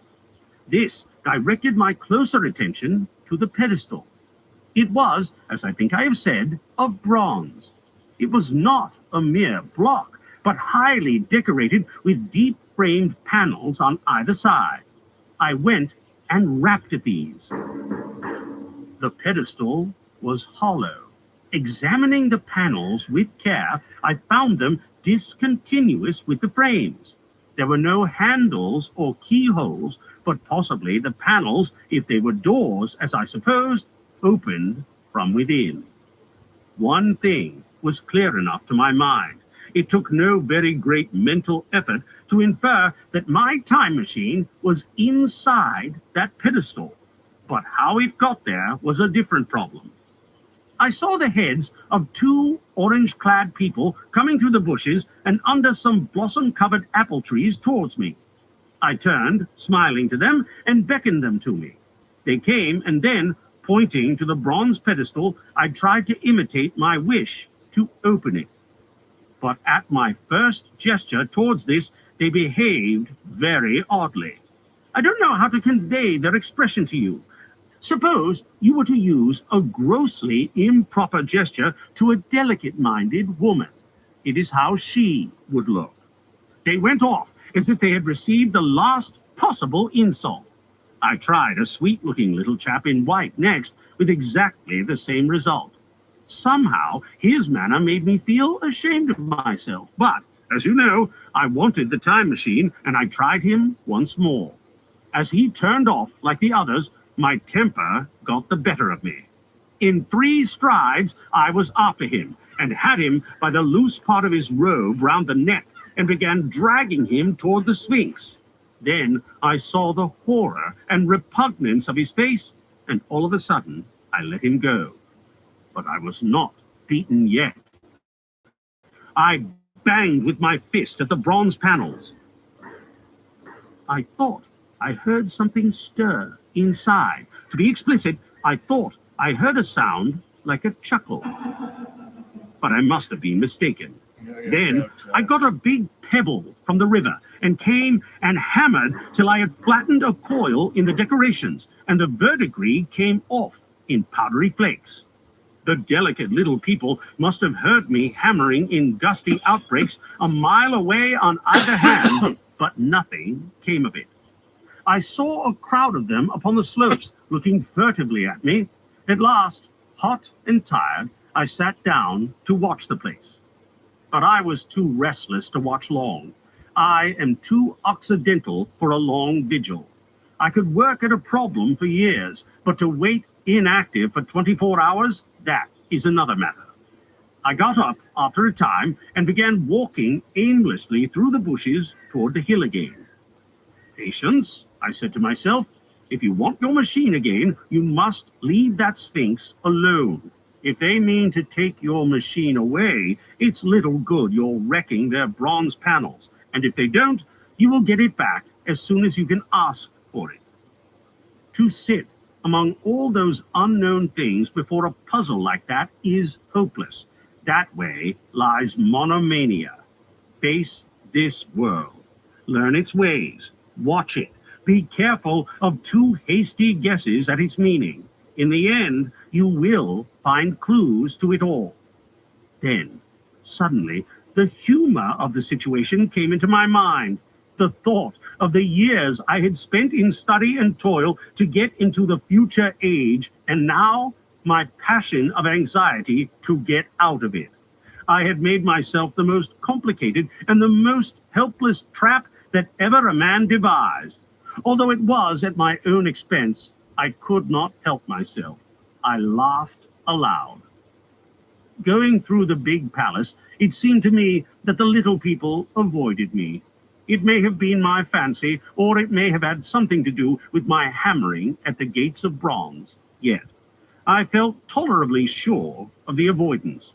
I was careful, however, to show no concern and to abstain from any pursuit of them, and in the course of a day or two, things got back to the old footing. I made what progress I could in the language, and in addition, I pushed my explorations here and there. Either I missed some subtle point, or their language was excessively simple, almost exclusively composed of concrete substantives and verbs. There seemed to be few, if any, abstract terms or little use of figurative language. Their sentences were usually simple and of 2 words, and I failed to convey or understand any but the simplest propositions. I determined to put the thought of my time machine and the mystery of the bronze doors under the Sphinx as much as possible in a corner of memory, until my growing knowledge would lead me back to them in a natural way. Yet a certain feeling, you may understand, tethered me in a circle of a few miles round the point of my arrival. Part 8. Explanation.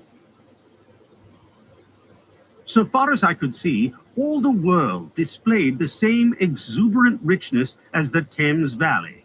From every hill I climbed, I saw the same abundance of splendid buildings, endlessly varied in material and style, the same clustering thickets of evergreens, the same blossom-laden trees and tree ferns.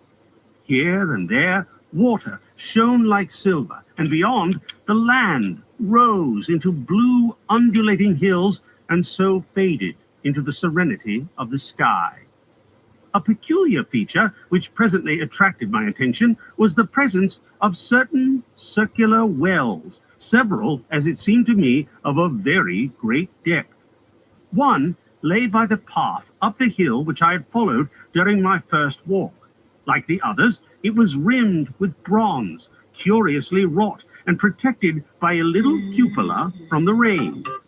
Sitting by the side of these wells and peering down into the shafted darkness, I could see no gleam of water, nor could I start any reflection with a lighted match.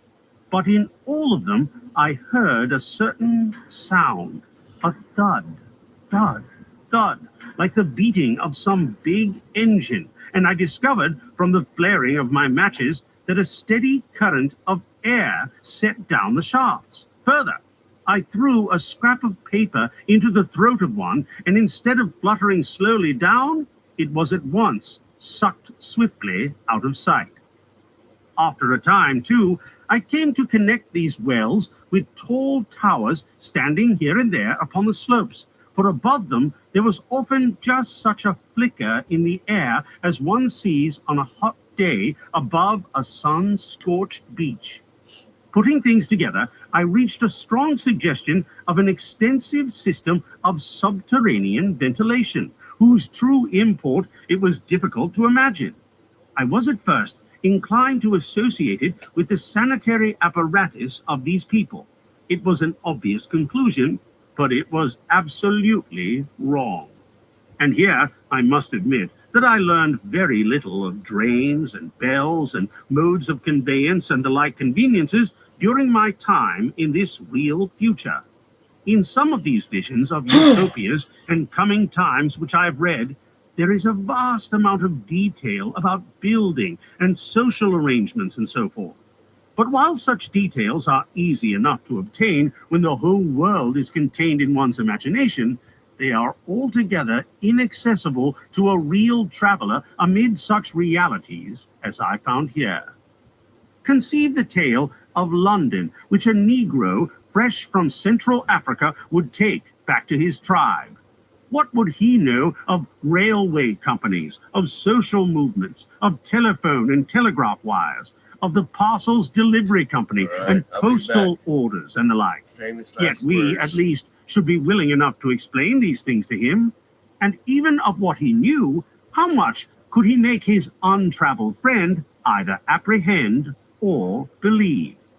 Then, think how narrow the gap between a Negro and a white man of our own times, and how wide the interval between myself and these of the Golden Age.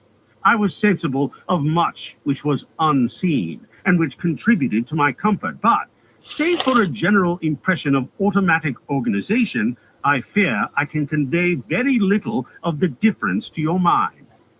In the matter of sepulture, for instance, I could see no signs of crematoria, nor anything suggestive of tombs. But it occurred to me that possibly there might be cemeteries or crematoria somewhere beyond the range of my explorings.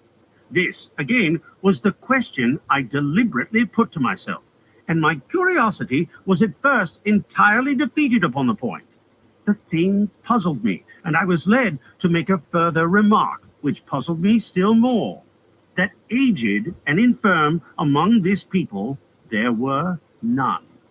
I must confess that my satisfaction with my first theories of an automatic civilization and a decadent humanity did not long endure. Yet I could think of no other. Let me put my difficulties. The several big palaces I had explored were mere living places, great dining halls and sleeping apartments. I could find no machinery, no appliances of any kind. Yet, these people were clothed in pleasant fabrics that must at times need renewal, and their sandals, though undecorated, were fairly complex specimens of metalwork. Somehow, such things must be made, and the little people displayed no vestige of a creative tendency. There were no shops, no workshops, no sign of importations among them. They spent all their time in playing gently, in bathing in the river, in making love in a half playful fashion, in eating fruit and sleeping. I could not see how things were kept going. Then again, about the time machine. Something, I knew not what, had taken it into the hollow pedestal of the White Sphinx. Why? For the life of me, I could not imagine. Those waterless wells, too, those flickering pillars. I felt I lacked a clue. I felt, how shall I put it? Suppose you found an inscription with sentences here and there in excellent plain English and interpolated therewith others made up of words, of letters even, absolutely unknown to you. Well, on the third day of my visit, that was how the world of 802,701 presented itself to me. That day, too, I made a friend of a sort. It happened that, as I was watching some of the little people bathing in a shallow, one of them was seized with a cramp and began drifting downstream. The main current ran rather swiftly, but not too strongly, even for a moderate swimmer. It will give you an idea, therefore, of the strange deficiency in these creatures when I tell you that none made the slightest attempt to rescue the weakly crying little thing which was drowning before their eyes. When I realized this, I hurriedly slipped off my clothes, and wading in at a point lower down, I caught the poor mite and drew her safe to land. A little rubbing of the limbs soon brought her round, and I had the satisfaction of seeing she was all right before I left her. I had got to such a low estimate of her kind that I did not expect any gratitude from her. In that, however, I was wrong. This happened in the morning. In the afternoon, I met my little woman, as I believe it was, as I was returning towards my center from an exploration, and she received me with cries of delight and presented me with a big garland of flowers, evidently made for me and me alone. The thing took my imagination. Very possibly I had been feeling desolate. At any rate, I did my best to display my appreciation of the gift. We were soon seated together on a little stone arbor, engaged in conversation, chiefly of smiles. The creature's friendliness affected me exactly as a child's might have done. We passed each other flowers, and she kissed my hands. I did the same to hers. Then I tried talk, and found that her name was Weena, which, though I didn't know what it meant, somehow seemed appropriate enough. That was the beginning of a queer friendship which lasted a week and ended, as I will tell you. She was exactly like a child. She wanted to be with me always. She tried to follow me everywhere, and on my next journey out and about, it went to my heart to tire her down and leave her at last, exhausted and calling after me rather plaintively. But the problems of the world had to be mastered. I had not, I said to myself, come into the future to carry on a miniature flirtation. Yet her distress when I left her was very great. Her expostulations at the parting were sometimes frantic, and I think altogether I had as much trouble as comfort from her devotion. Nevertheless, she was somehow a very great comfort. I thought it was mere childish affection that made her cling to me, until it was too late. I did not clearly know what I had inflicted upon her when I left her, nor, until it was too late, did I clearly understand what she was to me. For, by merely seeming fond of me and showing in her weak, futile way that she cared for me, the little doll of a creature presently gave my return to the neighborhood of the White Sphinx almost the feeling of coming home, and I would watch for her tiny figure of white and gold so soon as I came over the hill. It was from her, too, that I learned that fear had not yet left the world. She was fearless enough in the daylight, and she had the oddest confidence in me. For once, in a foolish moment, I made a threatening grimace at her, and she simply laughed at them. But she dreaded the dark, dreaded shadows, dreaded black things. Darkness to her was the one thing dreadful. It was a singularly passionate emotion, and it set me thinking and observing. I discovered then, among other things, that these little people gathered into the great houses after dark and slept in droves.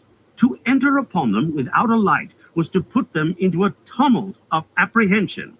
I never found one out of doors, or one sleeping alone within doors after dark. Yet I was still such a blockhead that I missed the lesson of that fear, and in spite of Weena's distress, I insisted upon sleeping away from these slumbering multitudes.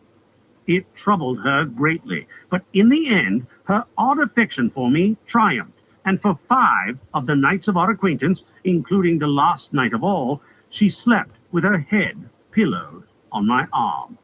But my story slips away from me as I speak of her. It must have been the night before her rescue that I was awakened about dawn. I had been restless, dreaming most disagreeably that I was drowned, and that sea anemones were feeling over my face with their soft palps. I woke with a start, and with an odd fancy that some grayish animal had just rushed out of the chamber. I tried to get to sleep again, but I felt restless and uncomfortable. It was that dim, gray hour when things are just creeping out of darkness, when everything is colorless and clear-cut and yet unreal. I got up and I went down into the great hall and so out upon the flagstones in front of the palace. I thought I would make a virtue of necessity and see the sunrise.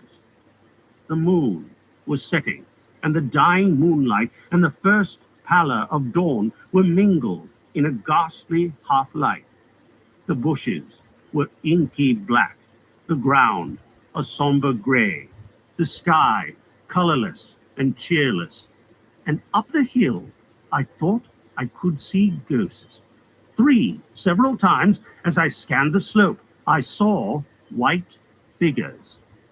Twice I fancied I saw a solitary white ape-like creature running rather quickly up the hill, and once, near the ruins, I saw a leash of them carrying some dark body. They moved hastily. I did not see what became of them. It seemed that they vanished among the bushes. The dawn was still indistinct, you must understand. I was feeling that chill, uncertain, early morning feeling you may have known. I doubted my eyes. As the eastern sky grew brighter and the light of the day came on, and its vivid coloring returned upon the world once more, I scanned the view keenly, but I saw no vestige of my white figures. They were mere creatures of the half-light.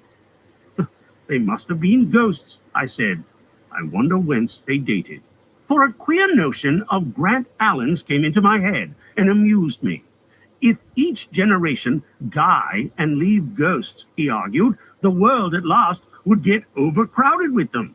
On that theory, they would have grown innumerable some 800,000 years hence, and it was no great wonder to see 4 at once. But the jest was unsatisfying, and I was thinking of these figures all the morning until Weena's rescue drove them out of my head. I associated them in some indefinite way with the white animal I had startled in my first passionate search for the time machine. But Weena was a pleasant substitute. Yet all the same, they were soon destined to take far deadlier possession of my mind. I think I have said how much hotter than our own was the weather of this golden age. I cannot account for it. It may be that the sun was hotter, or the earth nearer the sun.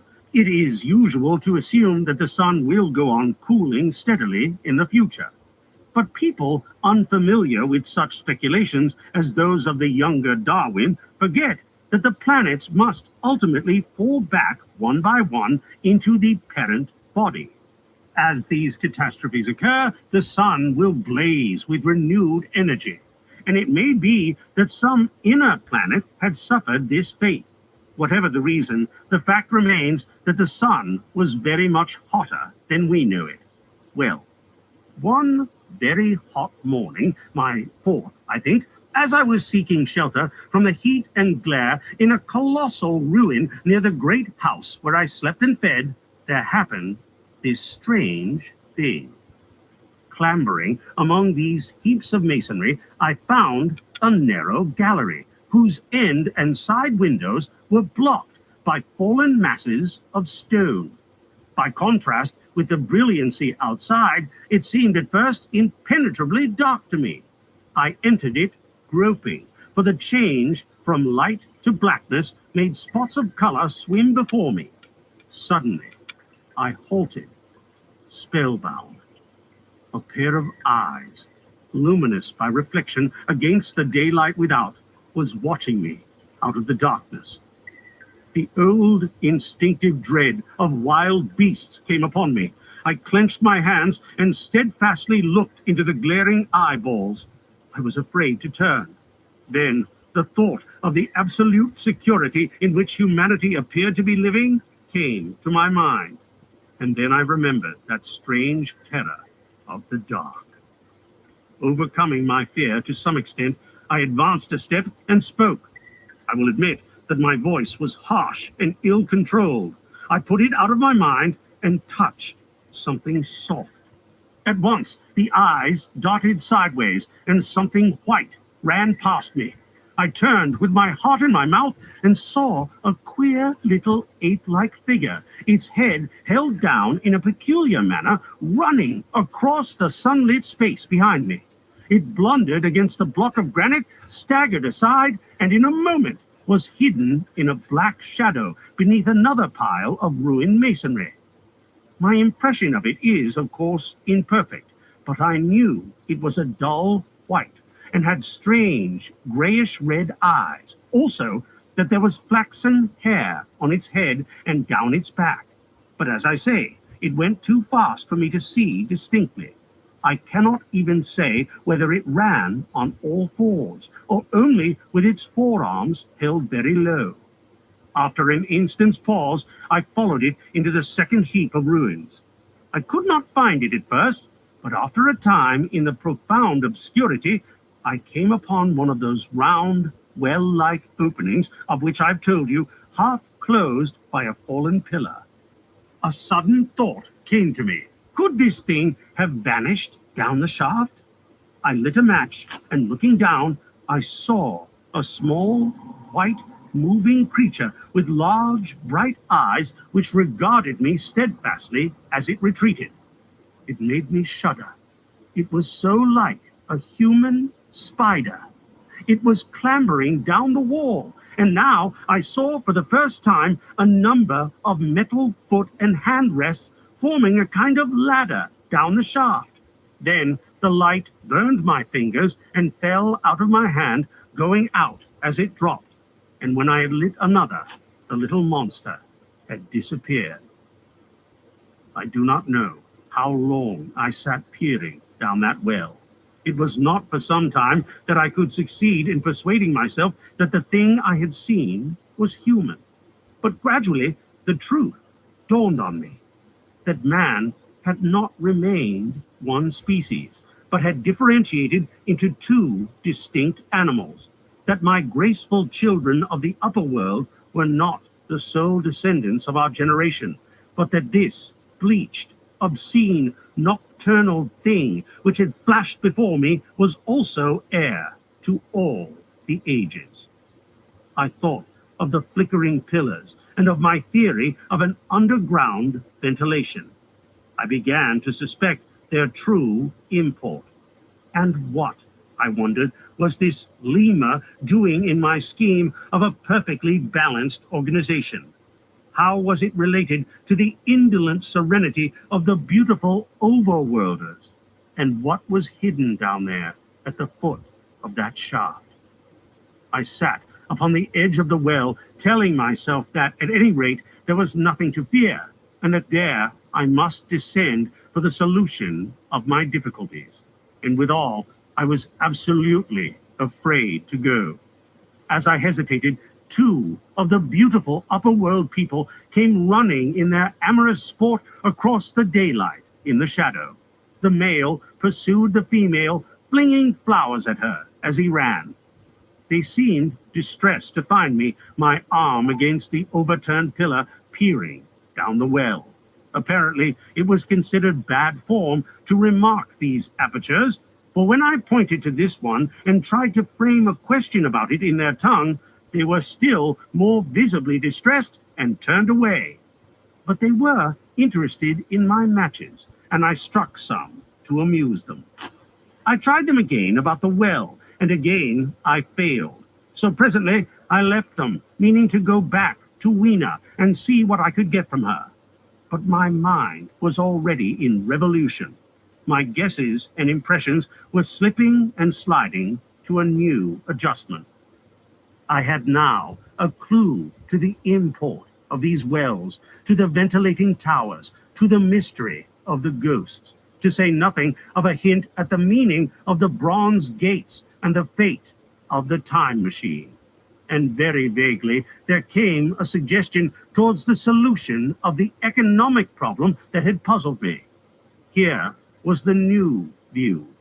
Plainly, this second species of man was subterranean. There were three circumstances in particular which made me think that its rare emergence above ground was the outcome of a long-continued underground habit. In the first place, there was the bleached look common in most animals that live largely in the dark, the white fish of the Kentucky caves, for instance. Then, those large eyes, with that capacity for reflecting light, are common features of nocturnal things. Witness the owl and the cat. And last of all, that evident confusion in the sunshine, that hasty yet fumbling awkward flight toward the dark shadow, and that peculiar carriage of the head while in the light, all reinforced the theory of an extreme sensitiveness of the retina. Beneath my feet, then, the earth must be tunneled enormously, and these tunnelings were the habitat of the new race. The presence of ventilating shafts and wells along the hill slopes, everywhere, in fact, except along the river valley, showed how universal were its ramifications. What so natural, then, as to assume that it was in this artificial underworld that such work as was necessary to the comfort of the daylight race was done? The notion was so plausible that I at once accepted it and went on to assume the how of this splitting of the human species. I dare say you will anticipate the shape of my theory, though, for myself, I very soon felt that it fell far short of the truth. At first, proceeding from the problems of our own age, it seemed clear as daylight to me that the gradual widening of the present merely temporary and social difference between the capitalist and the laborer was the key to the whole position.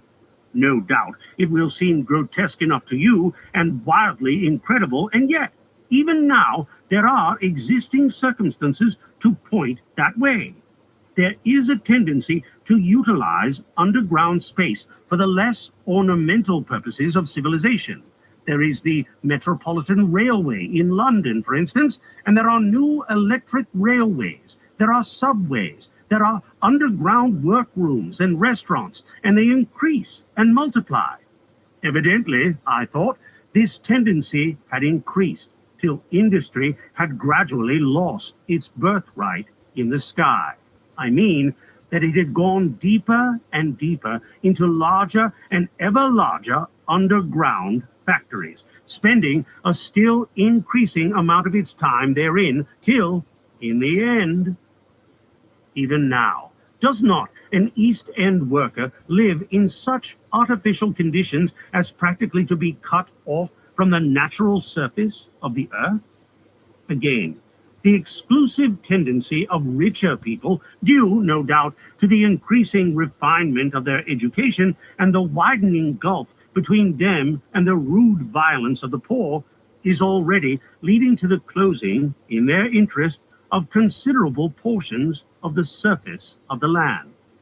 About London, for instance, perhaps half the prettier country is shut in against intrusion.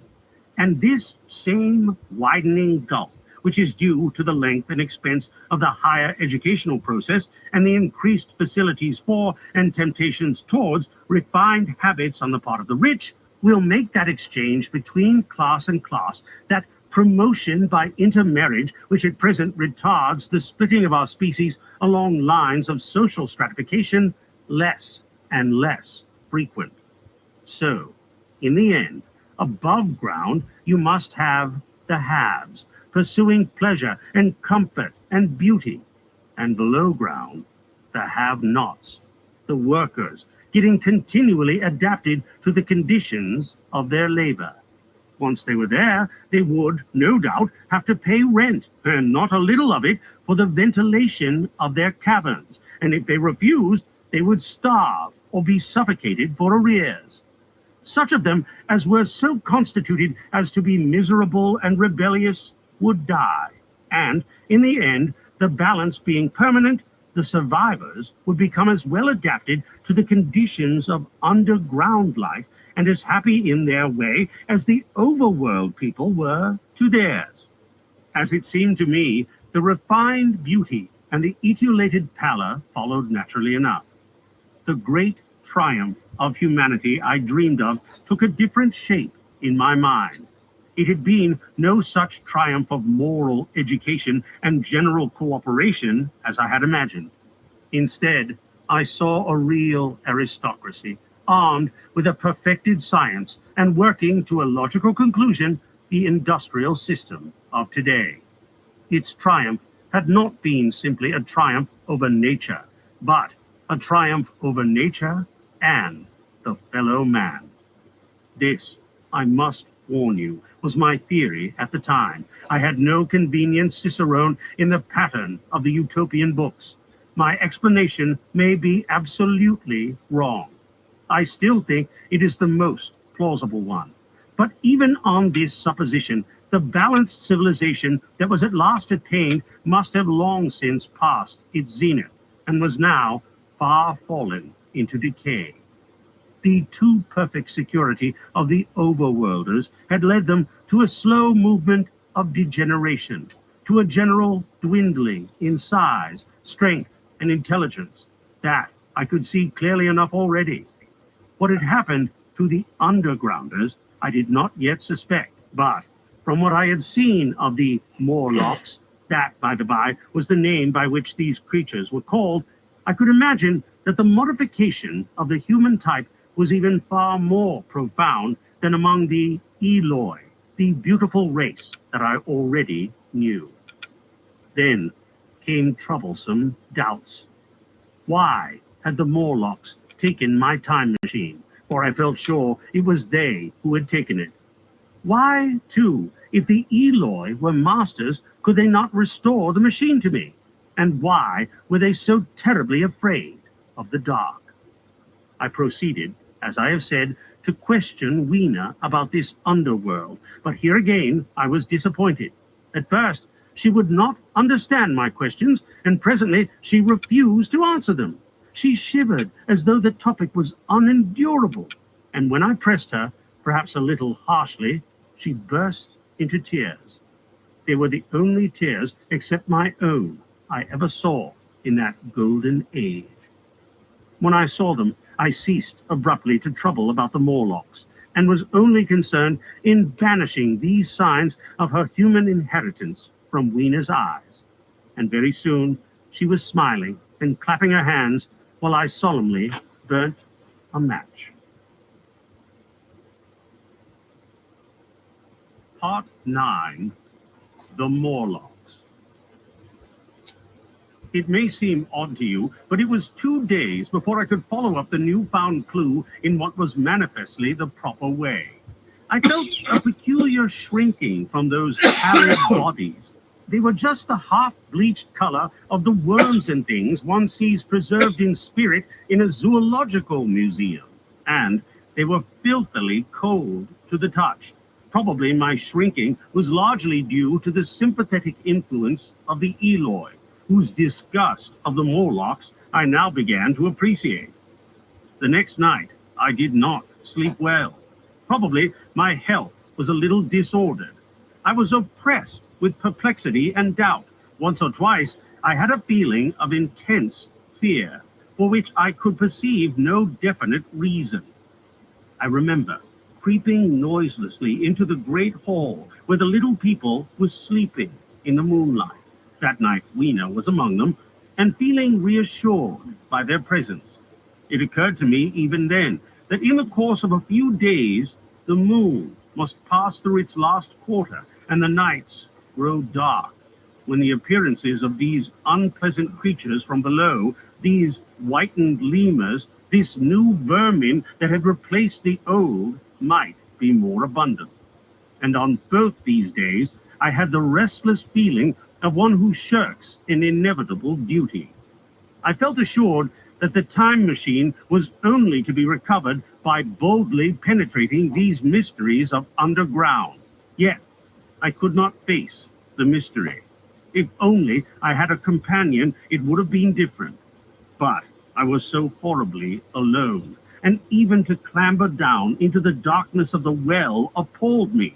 I don't know if you will understand my feeling, but I never felt quite safe at my back. It was this restlessness, this insecurity perhaps, that drove me farther and farther afield in my exploring expeditions. Going to the southwestward towards the rising country that is now called Combe Wood, I observed far off, in the direction of 19th century Banstead, a vast green structure, different in character from any I had hitherto seen. It was larger than the largest of the palaces or ruins I knew, and the facade had an oriental look, the face of it having the luster as well as the pale green tint, a kind of bluish green of a certain type of Chinese porcelain. This difference in aspect suggested a difference in use, and I was minded to push on and explore. But the day was growing late, and I had come upon the site of the place after a long and tiring circuit. So I resolved to hold over the adventure for the following day, and I returned to the welcome and the caresses of little Weena. But next morning, I perceived clearly enough that my curiosity regarding the palace of green porcelain was a piece of self-deception to enable me to shirk by another day an experience I dreaded. I resolved I would make the descent without further waste of time, and started out in the early morning towards a well near the ruins of granite and aluminium. Little Weena ran with me. She danced beside me to the well, but when she saw me lean over the mouth and look downward, she seemed strangely disconcerted. "Goodbye, little Weena," I said, kissing her, and then putting her down, I began to feel over the parapet for the climbing hooks. Rather hastily, I may as well confess, for I feared my courage might leak away. At first, she watched me in amazement. Then she gave a most piteous cry, and running to me, she began to pull at me with her little hands. I think her opposition nerved me rather to proceed. I shook her off, perhaps a little roughly, and in another moment I was in the throat of the well. I saw her agonized face over the parapet and smiled to reassure her. Then I had to look down at the unstable hooks to which I clung. I had to clamber down a shaft of perhaps 200 yards. The descent was effected by means of metallic bars, projecting from the sides of the well, and these being adapted to the needs of a creature much smaller and lighter than myself, I was speedily cramped and fatigued by the descent, and not simply fatigued. One of the bars bent suddenly under my weight and almost swung me off into the blackness beneath. For a moment, I hung by one hand, and after that experience, I did not dare to rest again. Though my arms and back were presently acutely painful, I went on, clambering down the sheer descent with as quick a motion as possible. Glancing upward, I saw the aperture, a small blue disk in which a star was visible, while little Wiener's head showed as a round black projection. The thudding sound of a machine below grew louder and more oppressive. Everything save that little disk above was profoundly dark, and when I looked up again, Wiener had disappeared. I was in an agony of discomfort. I had some thought of trying to go up the shaft again and leave the underworld alone, but even while I turned this over in my mind, I continued to descend.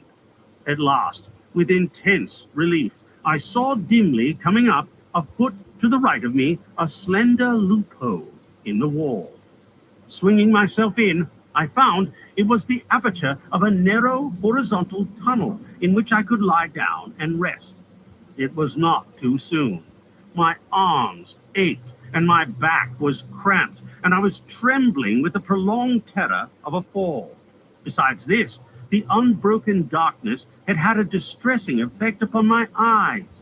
The air was full of the throb and hum of machinery pumping air down the shaft. I do not know how long I lay. I was aroused by a soft hand touching my face. Starting up in the darkness, I snatched at my matches, and hastily striking one, I saw 3 stooping white creatures similar to the one I had seen above ground in the ruin, hastily retreating before the light. Living, as they did, in what appeared to me impenetrable darkness, their eyes were abnormally large and sensitive, just as are the pupils of the abysmal fishes, and they reflected the light in the same way. I have no doubt they could see me in that rayless obscurity, and they did not seem to have any fear of me apart from the light.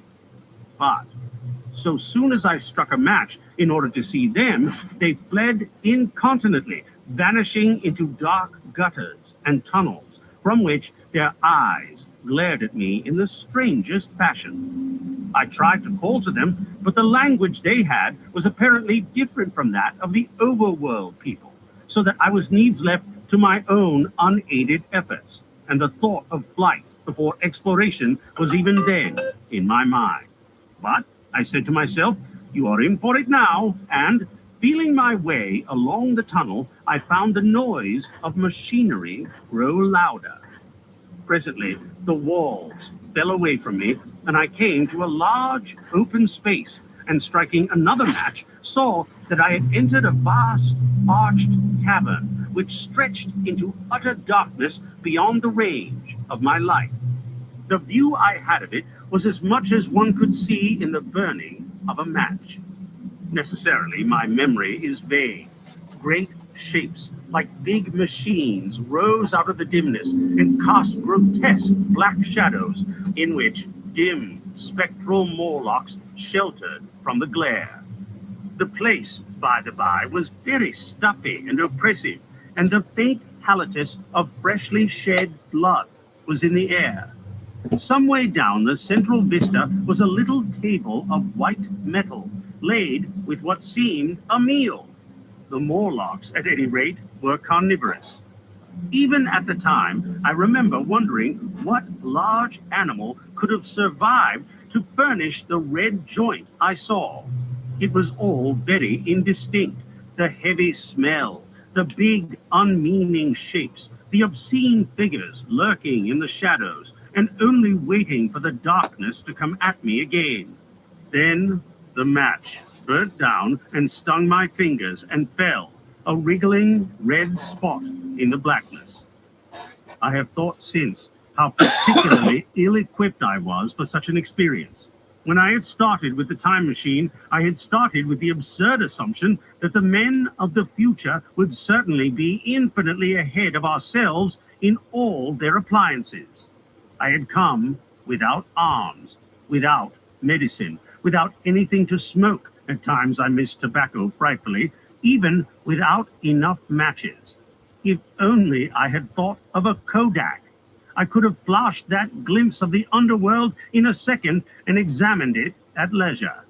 But, as it was, I stood there with only the weapons and the powers that nature had endowed me with: hands, feet, and teeth. These and 4 safety matches that still remained to me. I was afraid to push my way in among all this machinery in the dark, and it was only with my last glimpse of light I discovered that my store of matches had run low. It had never occurred to me until that moment that there was any need to economize them, and I had wasted almost half the box in astonishing the overworlders to whom fire was a novelty. Now, as I say, I had 4 left, and while I stood in the dark, a hand touched mine. Lank fingers came feeling over my face, and I was sensible of a peculiar, unpleasant odor. I fancied I heard the breathing of a crowd of these dreadful little beings about me. I felt the box of matches in my hand being gently disengaged, and other hands behind me plucking at my clothing. The sense of these unseen creatures examining me was indescribably unpleasant. The sudden realization of my ignorance of their ways of thinking and doing came home to me very vividly in the darkness. I shouted at them as loudly as I could. They started away, and then I could feel them approaching me again. They clutched at me more boldly, whispering odd sounds to each other. I shivered violently and shouted again, rather discordantly. This time, they were not so seriously alarmed, and they made a queer, laughing noise as they came back at me. I will confess, I was horribly frightened. I determined to strike another match and escape under the protection of its glare. I did so, and eking out the flicker with a scrap of paper from my pocket, I made good my retreat to the narrow tunnel. But I had scarce entered this when my light was blown out, and in the blackness I could hear the Morlocks rustling like wind among leaves and pattering like the rain as they hurried after me. In a moment, I was clutched by several hands, and there was no mistaking that they were trying to haul me back. I struck another light and waved it in their dazzling faces. You can scarce imagine how nauseatingly inhuman they looked. Those pale, chinless faces and great lidless pinkish gray eyes as they stared in their blindness and bewilderment. But I did not stay to look, I promise you. I retreated again, and when my second match had ended, I struck my third. It had almost burnt through when I reached the opening into the shaft. I lay down on the edge, for the throb of the great pump below made me giddy. Then I felt sideways for the projecting hooks, and as I did so, my feet were grasped from behind, and I was violently tugged backwards. I lit my last match, and it incontinently went out. But I had my hand on the climbing bars now, and, kicking violently, I disengaged myself from the clutches of the Morlocks and was speedily clambering up the shaft, while they stayed peering and blinking up at me. All but one little wretch who followed me for some way and well nigh secured my boot as a trophy. That climb seemed interminable to me. With the last 20 or 30 feet of it, a deadly nausea came upon me. I had the greatest difficulty in keeping my hold. The last few yards were a frightful struggle against this faintness. Several times my head swam, and I felt all the sensations of falling. At last, however, I got over the well mouth somehow and staggered out of the ruin into the blinding sunlight. I fell upon my face. Even the soil smelt sweet and clean. Then I remember Rena kissing my hands and ears and the voices of others among the Eloi. Then, for a time, I was insensible.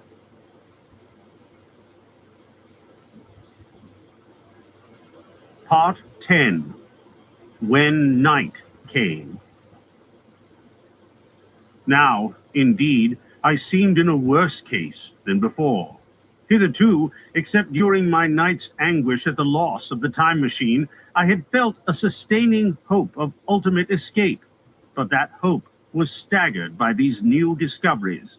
Hitherto, I had merely thought myself impeded by the childish simplicity of the little people and by some unknown forces which I had only to understand to overcome. But there was an altogether new element in the sickening quality of the Morlocks, a something inhuman and malign. Instinctively, I loathed them. Before, I had felt as a man might feel who had fallen into a pit. My concern was with the pit and how to get out of it. Now, I felt like a beast in a trap whose enemy would come upon him soon. The enemy I dreaded may surprise you. It was the darkness of the new moon.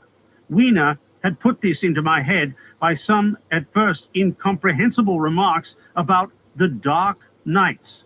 It was not now such a very difficult problem to guess what the coming dark nights might mean. The moon was on the wane. Each night there was a longer interval of darkness, and I now understood to some slight degree at least the reason for the fear of the little upper world people for the dark. I wondered vaguely what foul villainy it might be that the Morlocks did under the new moon. I felt pretty sure now that my second hypothesis was all wrong. The upper world people might once have been the favored aristocracy and the Morlocks their mechanical servants, but that had long since passed away. The two species that had resulted from the evolution of man were sliding down towards, or had already arrived at, an altogether new relationship. The Eloi, like the Carlovingian kings, had decayed to a mere beautiful utility. They still possessed the earth on sufferance, since the Morlocks, subterranean for innumerable generations, had come at last to find the daylight surface intolerable, and the Morlocks made their garments, I inferred, and maintained them in their habitual needs, perhaps through the survival of an old habit of service. They did it as a standing horse paws with his foot, or as a man who enjoys killing animals in sport, because ancient and departed necessities had impressed it on the organism. But clearly, the old order was already in part reversed. The nemesis of the delicate ones was creeping on apace.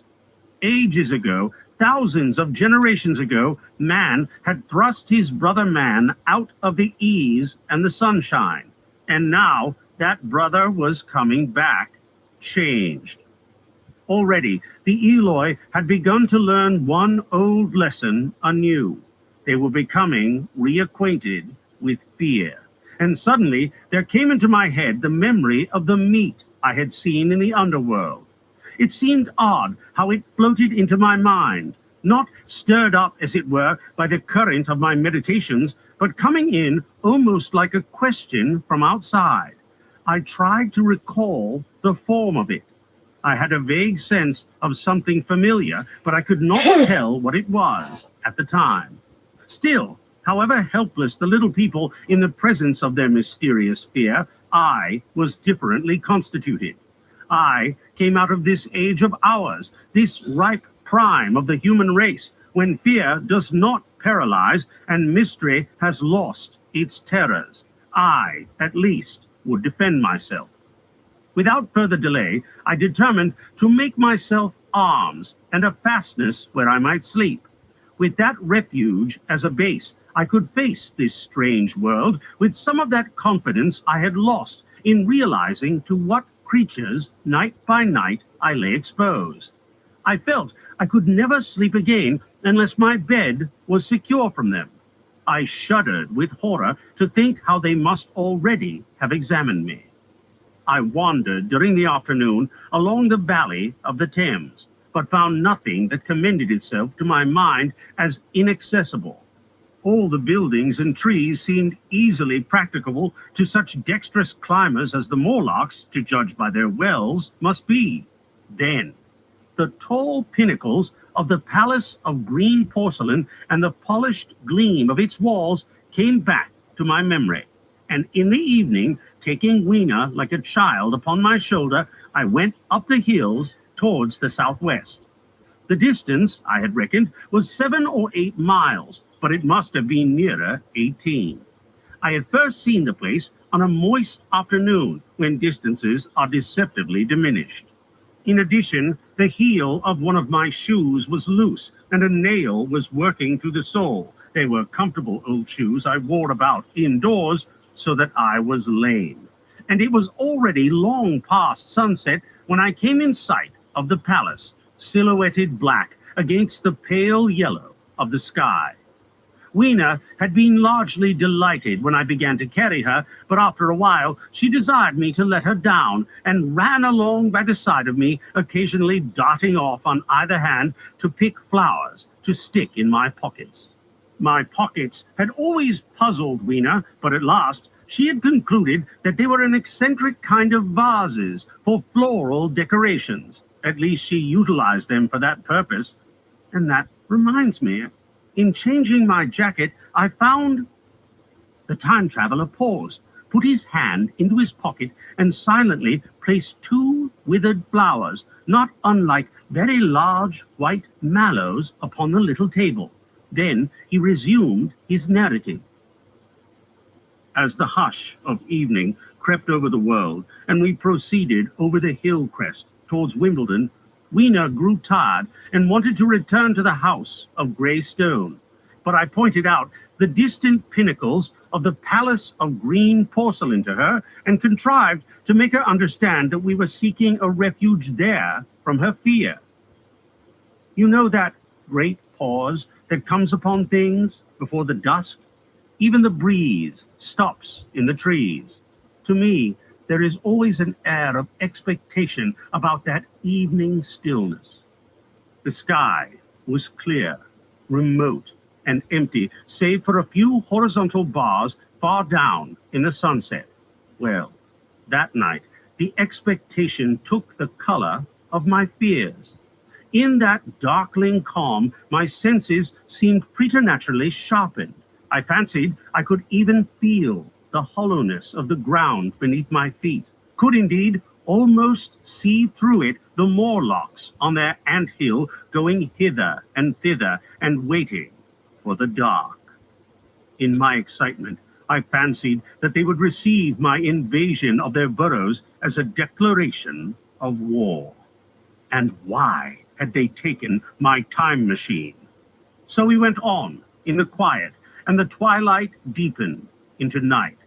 The clear blue of the distance faded, and one star after another came out.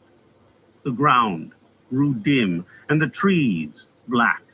Weena's fears and her fatigue grew upon her. I took her in my arms and talked to her and caressed her. Then, as the darkness grew deeper, she put her arms round my neck and, closing her eyes, tightly pressed her face against my shoulder. So we went down a long slope into a valley, and there, in the dimness, I almost walked into a little river. This I waded and went up the opposite side of the valley, past a number of sleeping houses, and by a statue, a faun or some such figure, minus the head. Here, too, were Acadias. So far, I had seen nothing of the Morlocks, but it was yet early in the night, and the darker hours before the old moon rose were still to come. From the brow of the next hill, I saw a thick wood, spreading wide and black before me. I hesitated at this. I could see no end to it, either to the right or the left. Feeling tired, my feet in particular were very sore, I carefully lowered Weena from my shoulder as I halted and sat down upon the turf. I could no longer see the palace of green porcelain, and I was in doubt of my direction. I looked into the thickness of the wood and thought of what it might hide. under that dense tangle of branches, one would be out of sight of the stars. Even were there no other lurking danger, a danger I did not care to let my imagination loose upon, there would still be all the roots to stumble over and the tree boles to strike against. I was very tired, too, after the excitements of the day, so I decided that I would not face it, but would pass the night upon the open hill. Weena, I was glad to find, was fast asleep. I carefully wrapped her in my jacket and sat down beside her to wait for the moonrise. The hillside was quiet and deserted, but from the black of the wood there came now and then a stir of living things. Above me shone the stars, for the night was very clear. I felt a certain sense of friendly comfort in their twinkling. All the old constellations had gone from the sky, however. That slow movement, which is imperceptible in 100 human lifetimes, had long since rearranged them in unfamiliar groupings. But the Milky Way, it seemed to me, was still the same tattered streamer of stardust as of yore. Southward, as I judged it, was a very bright red star that was new to me. It was even more splendid than our own green Sirius. And amid all these scintillating points of light, one bright planet shone kindly and steadily like the face of an old friend. Looking at these stars suddenly dwarfed my own troubles and all the gravities of terrestrial life. I thought of their unfathomable distance and the slow, inevitable drift of their movements out of the unknown past into the unknown future. I thought of the great precessional cycle that the pole of the Earth describes. Only 40 times had that silent revolution occurred during all the years that I had traversed. And during these few revolutions, all the activity, all the traditions, the complex organizations, the nations, languages, literatures, aspirations, even the mere memory of man as I knew him, had been swept out of existence. Instead were these frail creatures who had forgotten their high ancestry and the white things of which I went in terror. Then I thought of the great fear that was between the two species, and for the first time, with a sudden shiver, came to the clear knowledge of what the meat I had seen might be.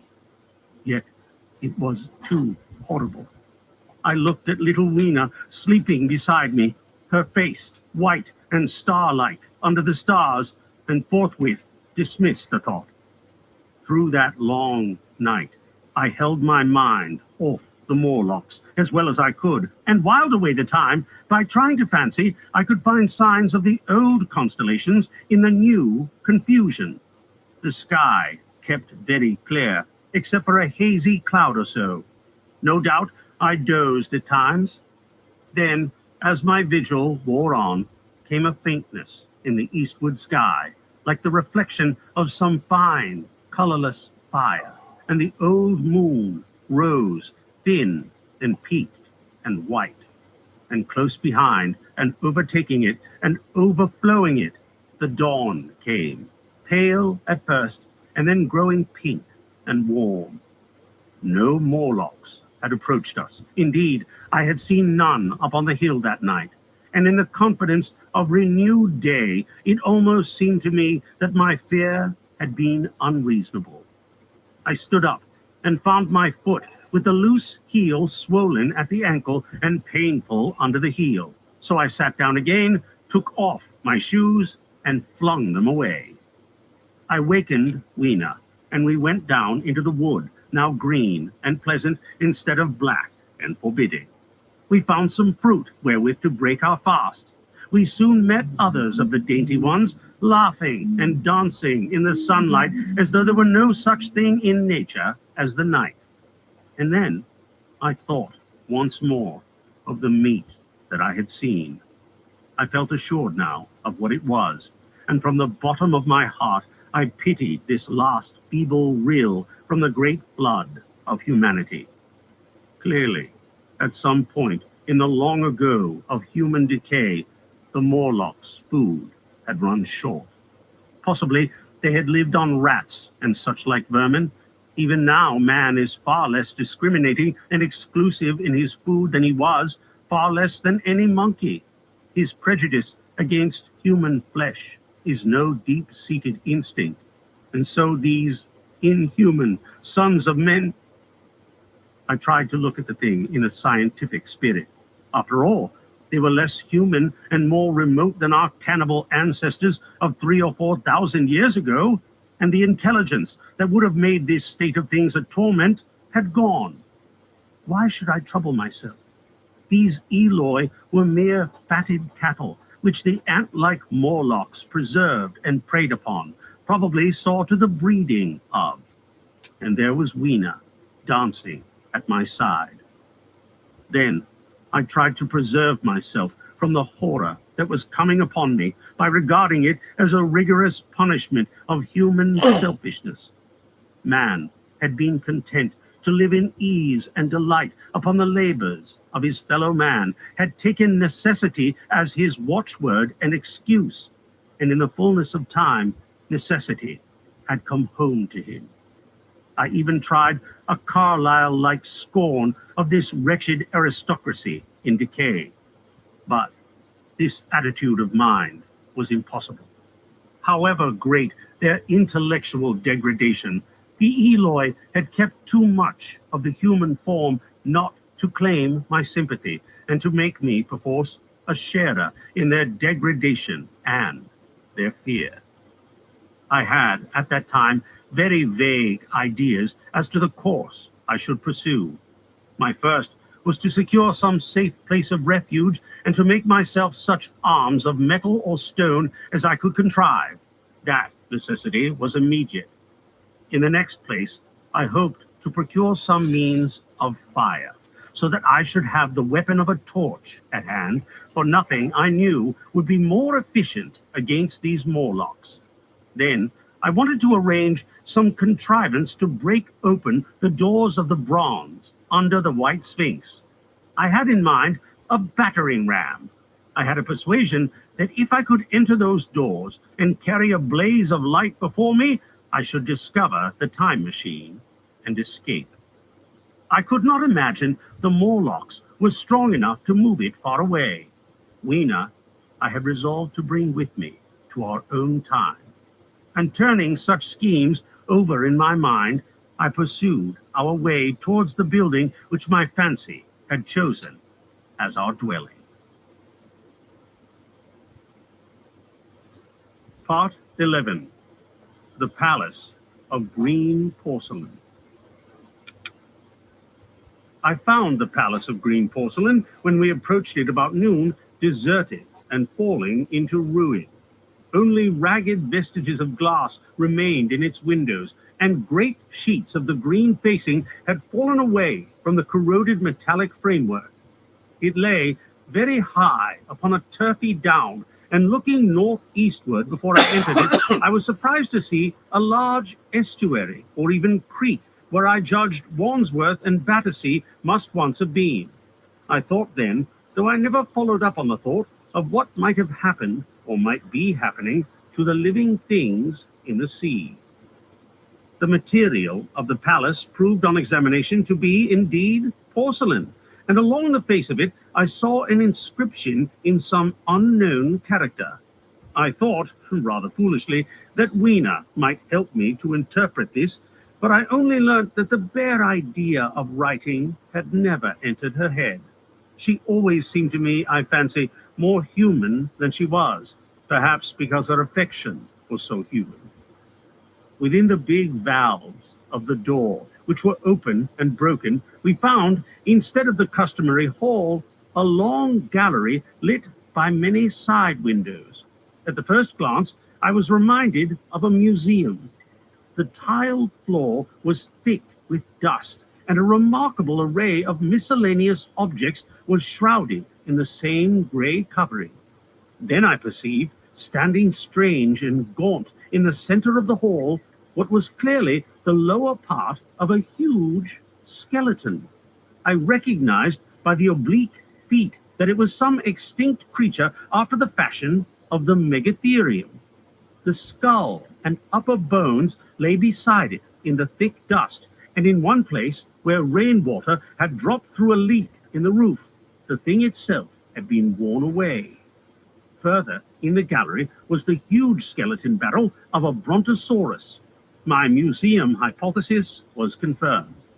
Going towards the side, I found what appeared to be sloping shelves, and clearing away the thick dust, I found the old familiar glass cases of our own time. But they must have been airtight, to judge from the fair preservation of some of their contents. Clearly, we stood among the ruins of some latter-day South Kensington. Here, apparently, was the paleontological section, and a very splendid array of fossils it must have been, though the inevitable process of decay that had been staved off for a time, and had, through the extinction of bacteria and fungi, lost 99 hundredths of its force, was nevertheless, with extreme sureness, if with extreme slowness, at work again upon all its treasures. Here and there, I found traces of the little people in shape of rare fossils broken to pieces or threaded in strings upon reeds. And the cases had, in some instances, been boldly removed by the Morlocks, as I judged. The place was very silent. The thick dust deadened our footsteps. Weena, who had been rolling a sea urchin down the sloping glass of a case, presently came as I stared about me and very quietly took my hand and stood beside me. And at first, I was so much surprised by this ancient monument of an intellectual age that I gave no thought to the possibilities it presented. Even my preoccupation about the time machine receded a little from my mind. To judge from the size of the place, this palace of the green porcelain had a great deal more in it than a gallery of paleontology, possibly historical galleries. It might be even a library. To me, at least in my present circumstances, these would be vastly more interesting than this spectacle of old-time geology in decay. Exploring, I found another short gallery running transversely to the first. This appeared to be devoted to minerals, and the sight of a block of sulfur set my mind running on gunpowder. But I could find no saltpeter, indeed no nitrates of any kind. Doubtless they had all deliquesced ages ago. Yet the sulfur hung in my mind and set up a train of thinking. As for the rest of the contents of that gallery, though on the whole they were the best preserved in all I saw, I had little interest. I am no specialist in mineralogy, and I went on down a very ruinous aisle running parallel to the first hall I had entered. Apparently, this section had been devoted to natural history, but everything had long since passed out of recognition. A few shriveled and blackened vestiges of what once had been stuffed animals, desiccated mummies in jars that had once held spirit, a brown dust of departed plants. That was all. I was sorry for that, because I should have been glad to trace the patient readjustments by which the conquest of animated nature had been attained. Then we came to a gallery of simply colossal proportions, but singularly ill-lit, the floor of it running downward at a slight angle from the end at which I entered. At intervals, white globes hung from the ceiling, many of them cracked and smashed, which suggested that originally the place had been artificially lit. Here I was more in my element, for rising on either side of me were the huge bulks of big machines, all greatly corroded and many broken down, but some still fairly complete. You know I have a certain weakness for mechanism, and I was inclined to linger among these, the more so, as for the most part, they had the interest of puzzles, and I could make only the vaguest guesses at what they were for. I fancied that if I could solve their puzzles, I should find myself in possession of powers that might be of use against the Morlocks. Suddenly, Weena came very close to my side, so suddenly that she startled me. Had it not been for her, I do not think I should have noticed that the floor of the gallery sloped at all. The end I had come in was quite above ground and was lit by rare slit-like windows.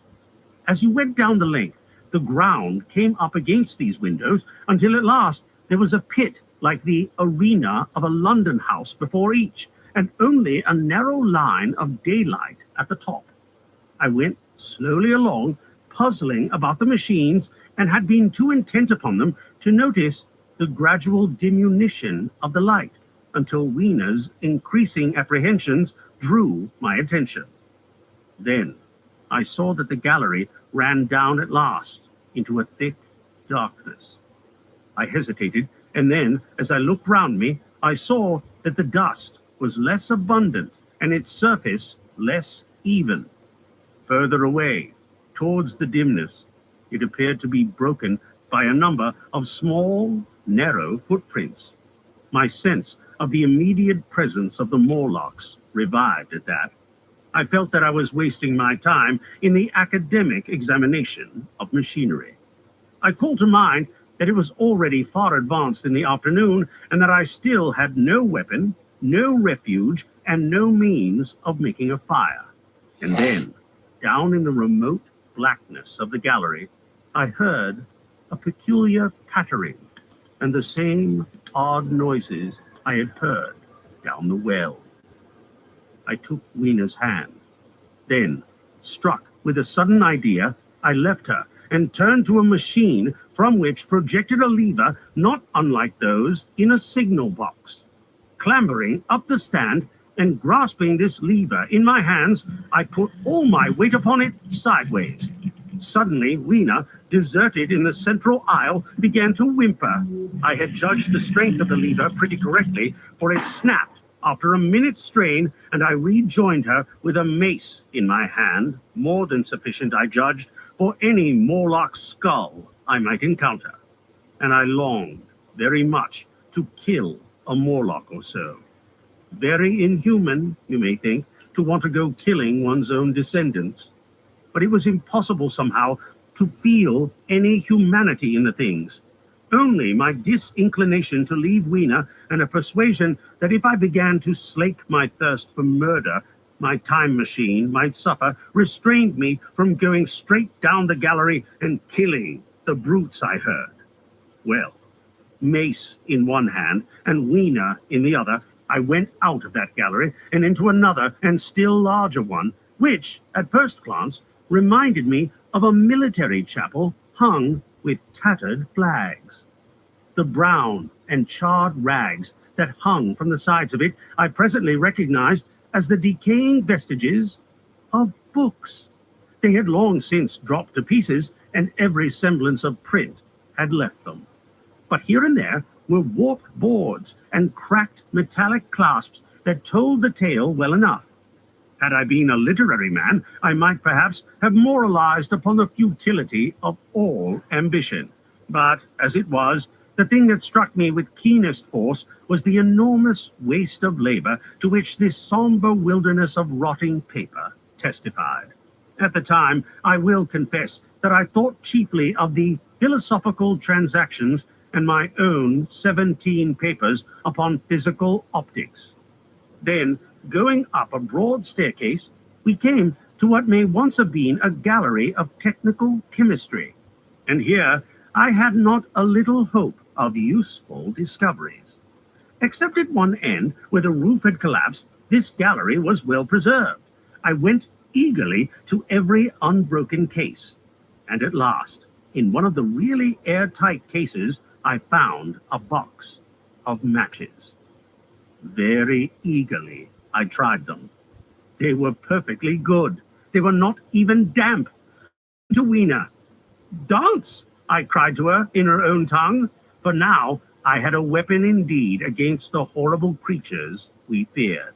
And so, in that derelict museum, upon the thick, soft carpeting of dust, to Wiener's huge delight, I solemnly performed a kind of composite dance, whistling "The Land of the Leal" as cheerfully as I could. In part, it was a modest can-can, in part a step dance, in part a skirt dance, so far as my coat-tail permitted, and in part original, for I am naturally inventive, as you know. Now, I still think that for this box of matches to have escaped the wear of time for immemorial years was a most strange, as for me it was a most fortunate thing. Yet, oddly enough, I found a far unlikelier substance, and that was camphor. I found it in a sealed jar that by chance, I suppose, had been really hermetically sealed. I fancied at first that it was paraffin wax, and accordingly, but the odor of camphor was unmistakable. In the universal decay, this volatile substance had chanced to survive, perhaps through many thousands of centuries. It reminded me of a sepia painting I had once seen, done from the ink of a fossil belemnite that must have perished and become fossilized millions of years ago. I was about to throw it away, but I remembered that it was inflammable and burnt with a good bright flame, was, in fact, an excellent candle, and put it in my pocket. I found no explosives, however, nor any means of breaking down the bronze doors. As yet, my iron crowbar was the most helpful thing I had chanced upon. Nevertheless, I left that gallery greatly elated. I cannot tell you all the story of that long afternoon. It would require a great effort of memory to recall my explorations in all the proper order. I remember a long gallery of rusting stands of arms, and how I hesitated between my crowbar and a hatchet or a sword. I could not carry both, however, and my bar of iron promised best against the bronze gates. There were numbers of guns, pistols, and rifles. The most were masses of rust, but many were of some new metal and still fairly sound. But any cartridges or powder there may once have been had rotted into dust. One corner I saw was charred and shattered, perhaps, I thought, by an explosion among the specimens. In another place was a vast array of idols, Polynesian, Mexican, Grecian, Phoenician, every country on earth, I should think. And here, yielding to an irresistible impulse, I wrote my name upon the nose of a steer-type monster from South America that particularly took my fancy. As the evening drew on, my interest waned.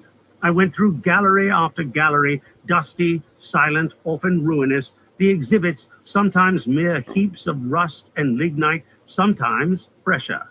In one place, I suddenly found myself near the model of a tin mine, and then, by the merest accident, I discovered in an airtight case 2 dynamite cartridges.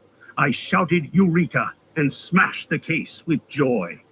Then came a doubt. I hesitated. Then, selecting a little side gallery, I made my essay.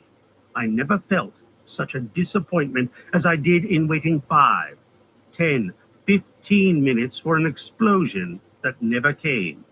Of course, the things were dummies, as I might have guessed from their presence. I really believe that had they not been so, I should have rushed off incontinently and blown sphinx, bronze doors, and, as it proved, my chances of finding the time machine altogether into non-existence. It was after that, I think, that we came to a little open court within the palace. It was turfed and had 3 fruit trees, so we rested and refreshed ourselves. Towards sunset, I began to consider our position.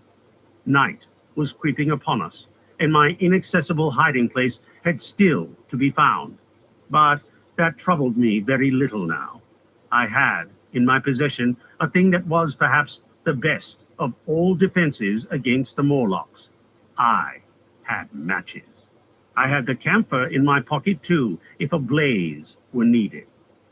It seemed to me that the best thing we could do would be to pass the night in the open, protected by a fire. In the morning, there would be the getting of the time machine. Towards that, as yet, I had only my iron mace. But now, with my growing knowledge, I felt very differently towards those bronze doors. Up to this, I had refrained from forcing them, largely because of the mystery on the other side. They had never impressed me as being very strong, and I hoped to find my bar of iron not altogether inadequate for the work. Part 12.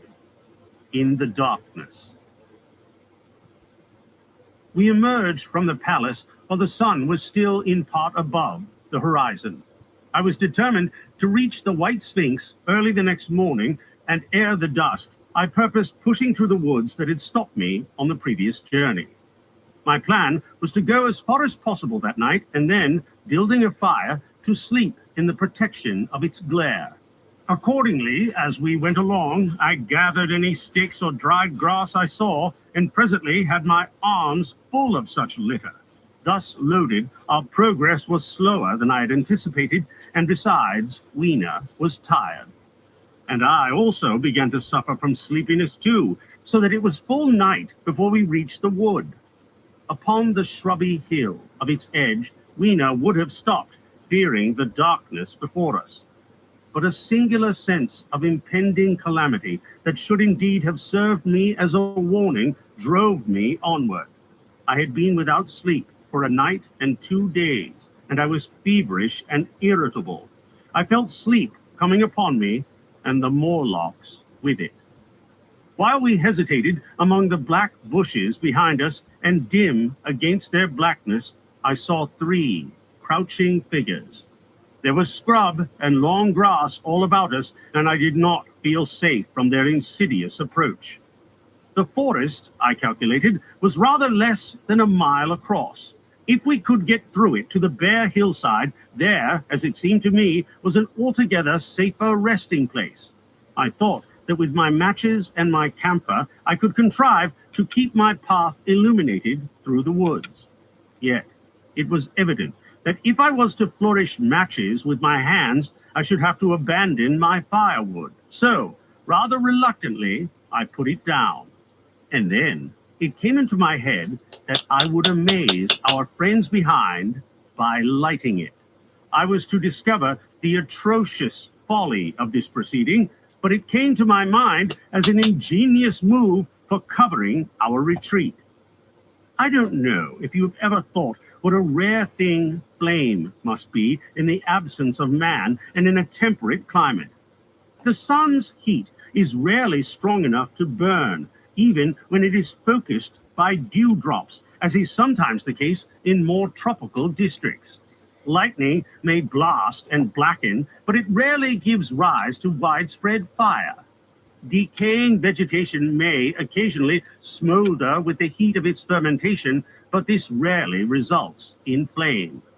In this decadence, too, the art of fire-making had been forgotten on the earth. The red tongues that went licking up my heap of wood were an altogether new and strange thing to Weena. She wanted to run to it and play with it. She would have cast herself into it had I not restrained her. But I caught her up, and in spite of her struggles, plunged boldly before me into the wood. For a little way, the glare of my fire lit the path.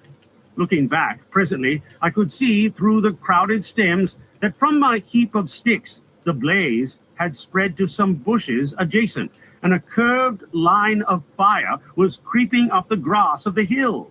I laughed at that, and turned again to the dark trees before me. It was very black, and Weena clung to me convulsively. But there was still, as my eyes grew accustomed to the darkness, sufficient light for me to avoid the stems. Overhead, it was simply black, except where a gap of remote blue sky shone down upon us here and there. I lit none of my matches because I had no hand free. Upon my left arm, I carried my little one. In my right hand, I had my iron bar. For some way, I heard nothing but the crackling twigs under my feet, the faint rustle of the breeze above, and my own breathing and the throb of the blood vessels in my ears. Then I seemed to know of a pattering behind me. I pushed on grimly. The pattering grew more distinct, And then I caught the same queer sound and voices I had heard in the underworld. There were evidently several of the Morlocks, and they were closing in upon me. Indeed, in another minute, I felt a tug at my coat, then something at my arm, and Weena shivered violently and became quite still. It was time for a match, but to get one, I must put her down.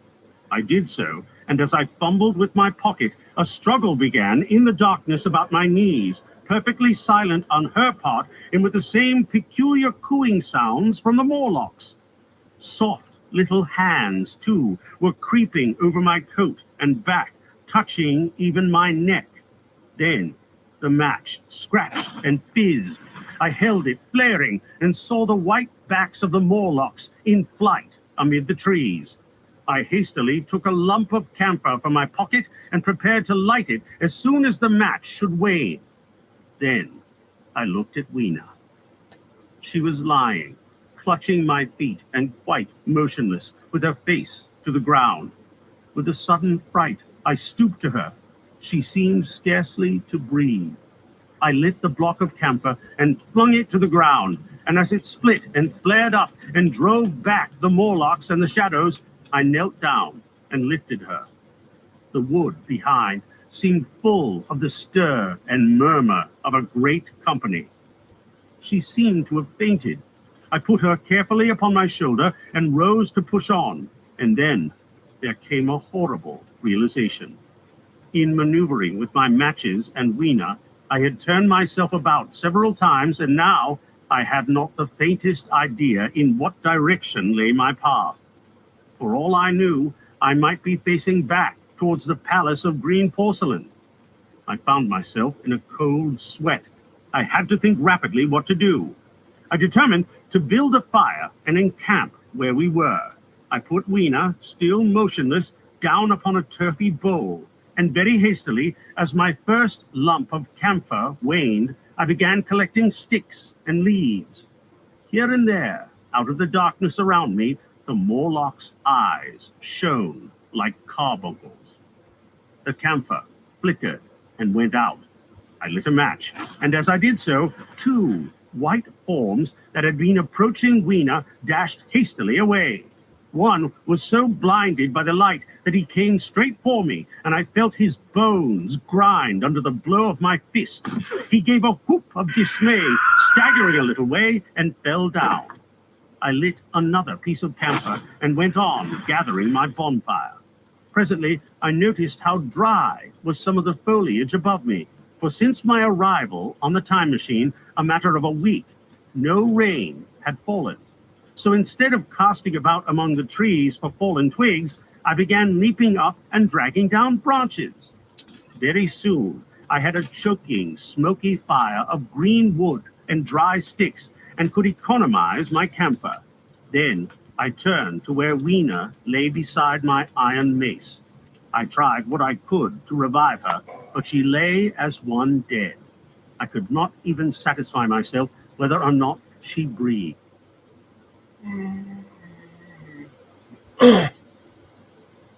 All right, everyone. We're going to call into this live for tonight. I want to thank everyone for stopping by and everyone who keeps stopping by. I appreciate all y'all's support. Until next time, everyone, y'all stay safe.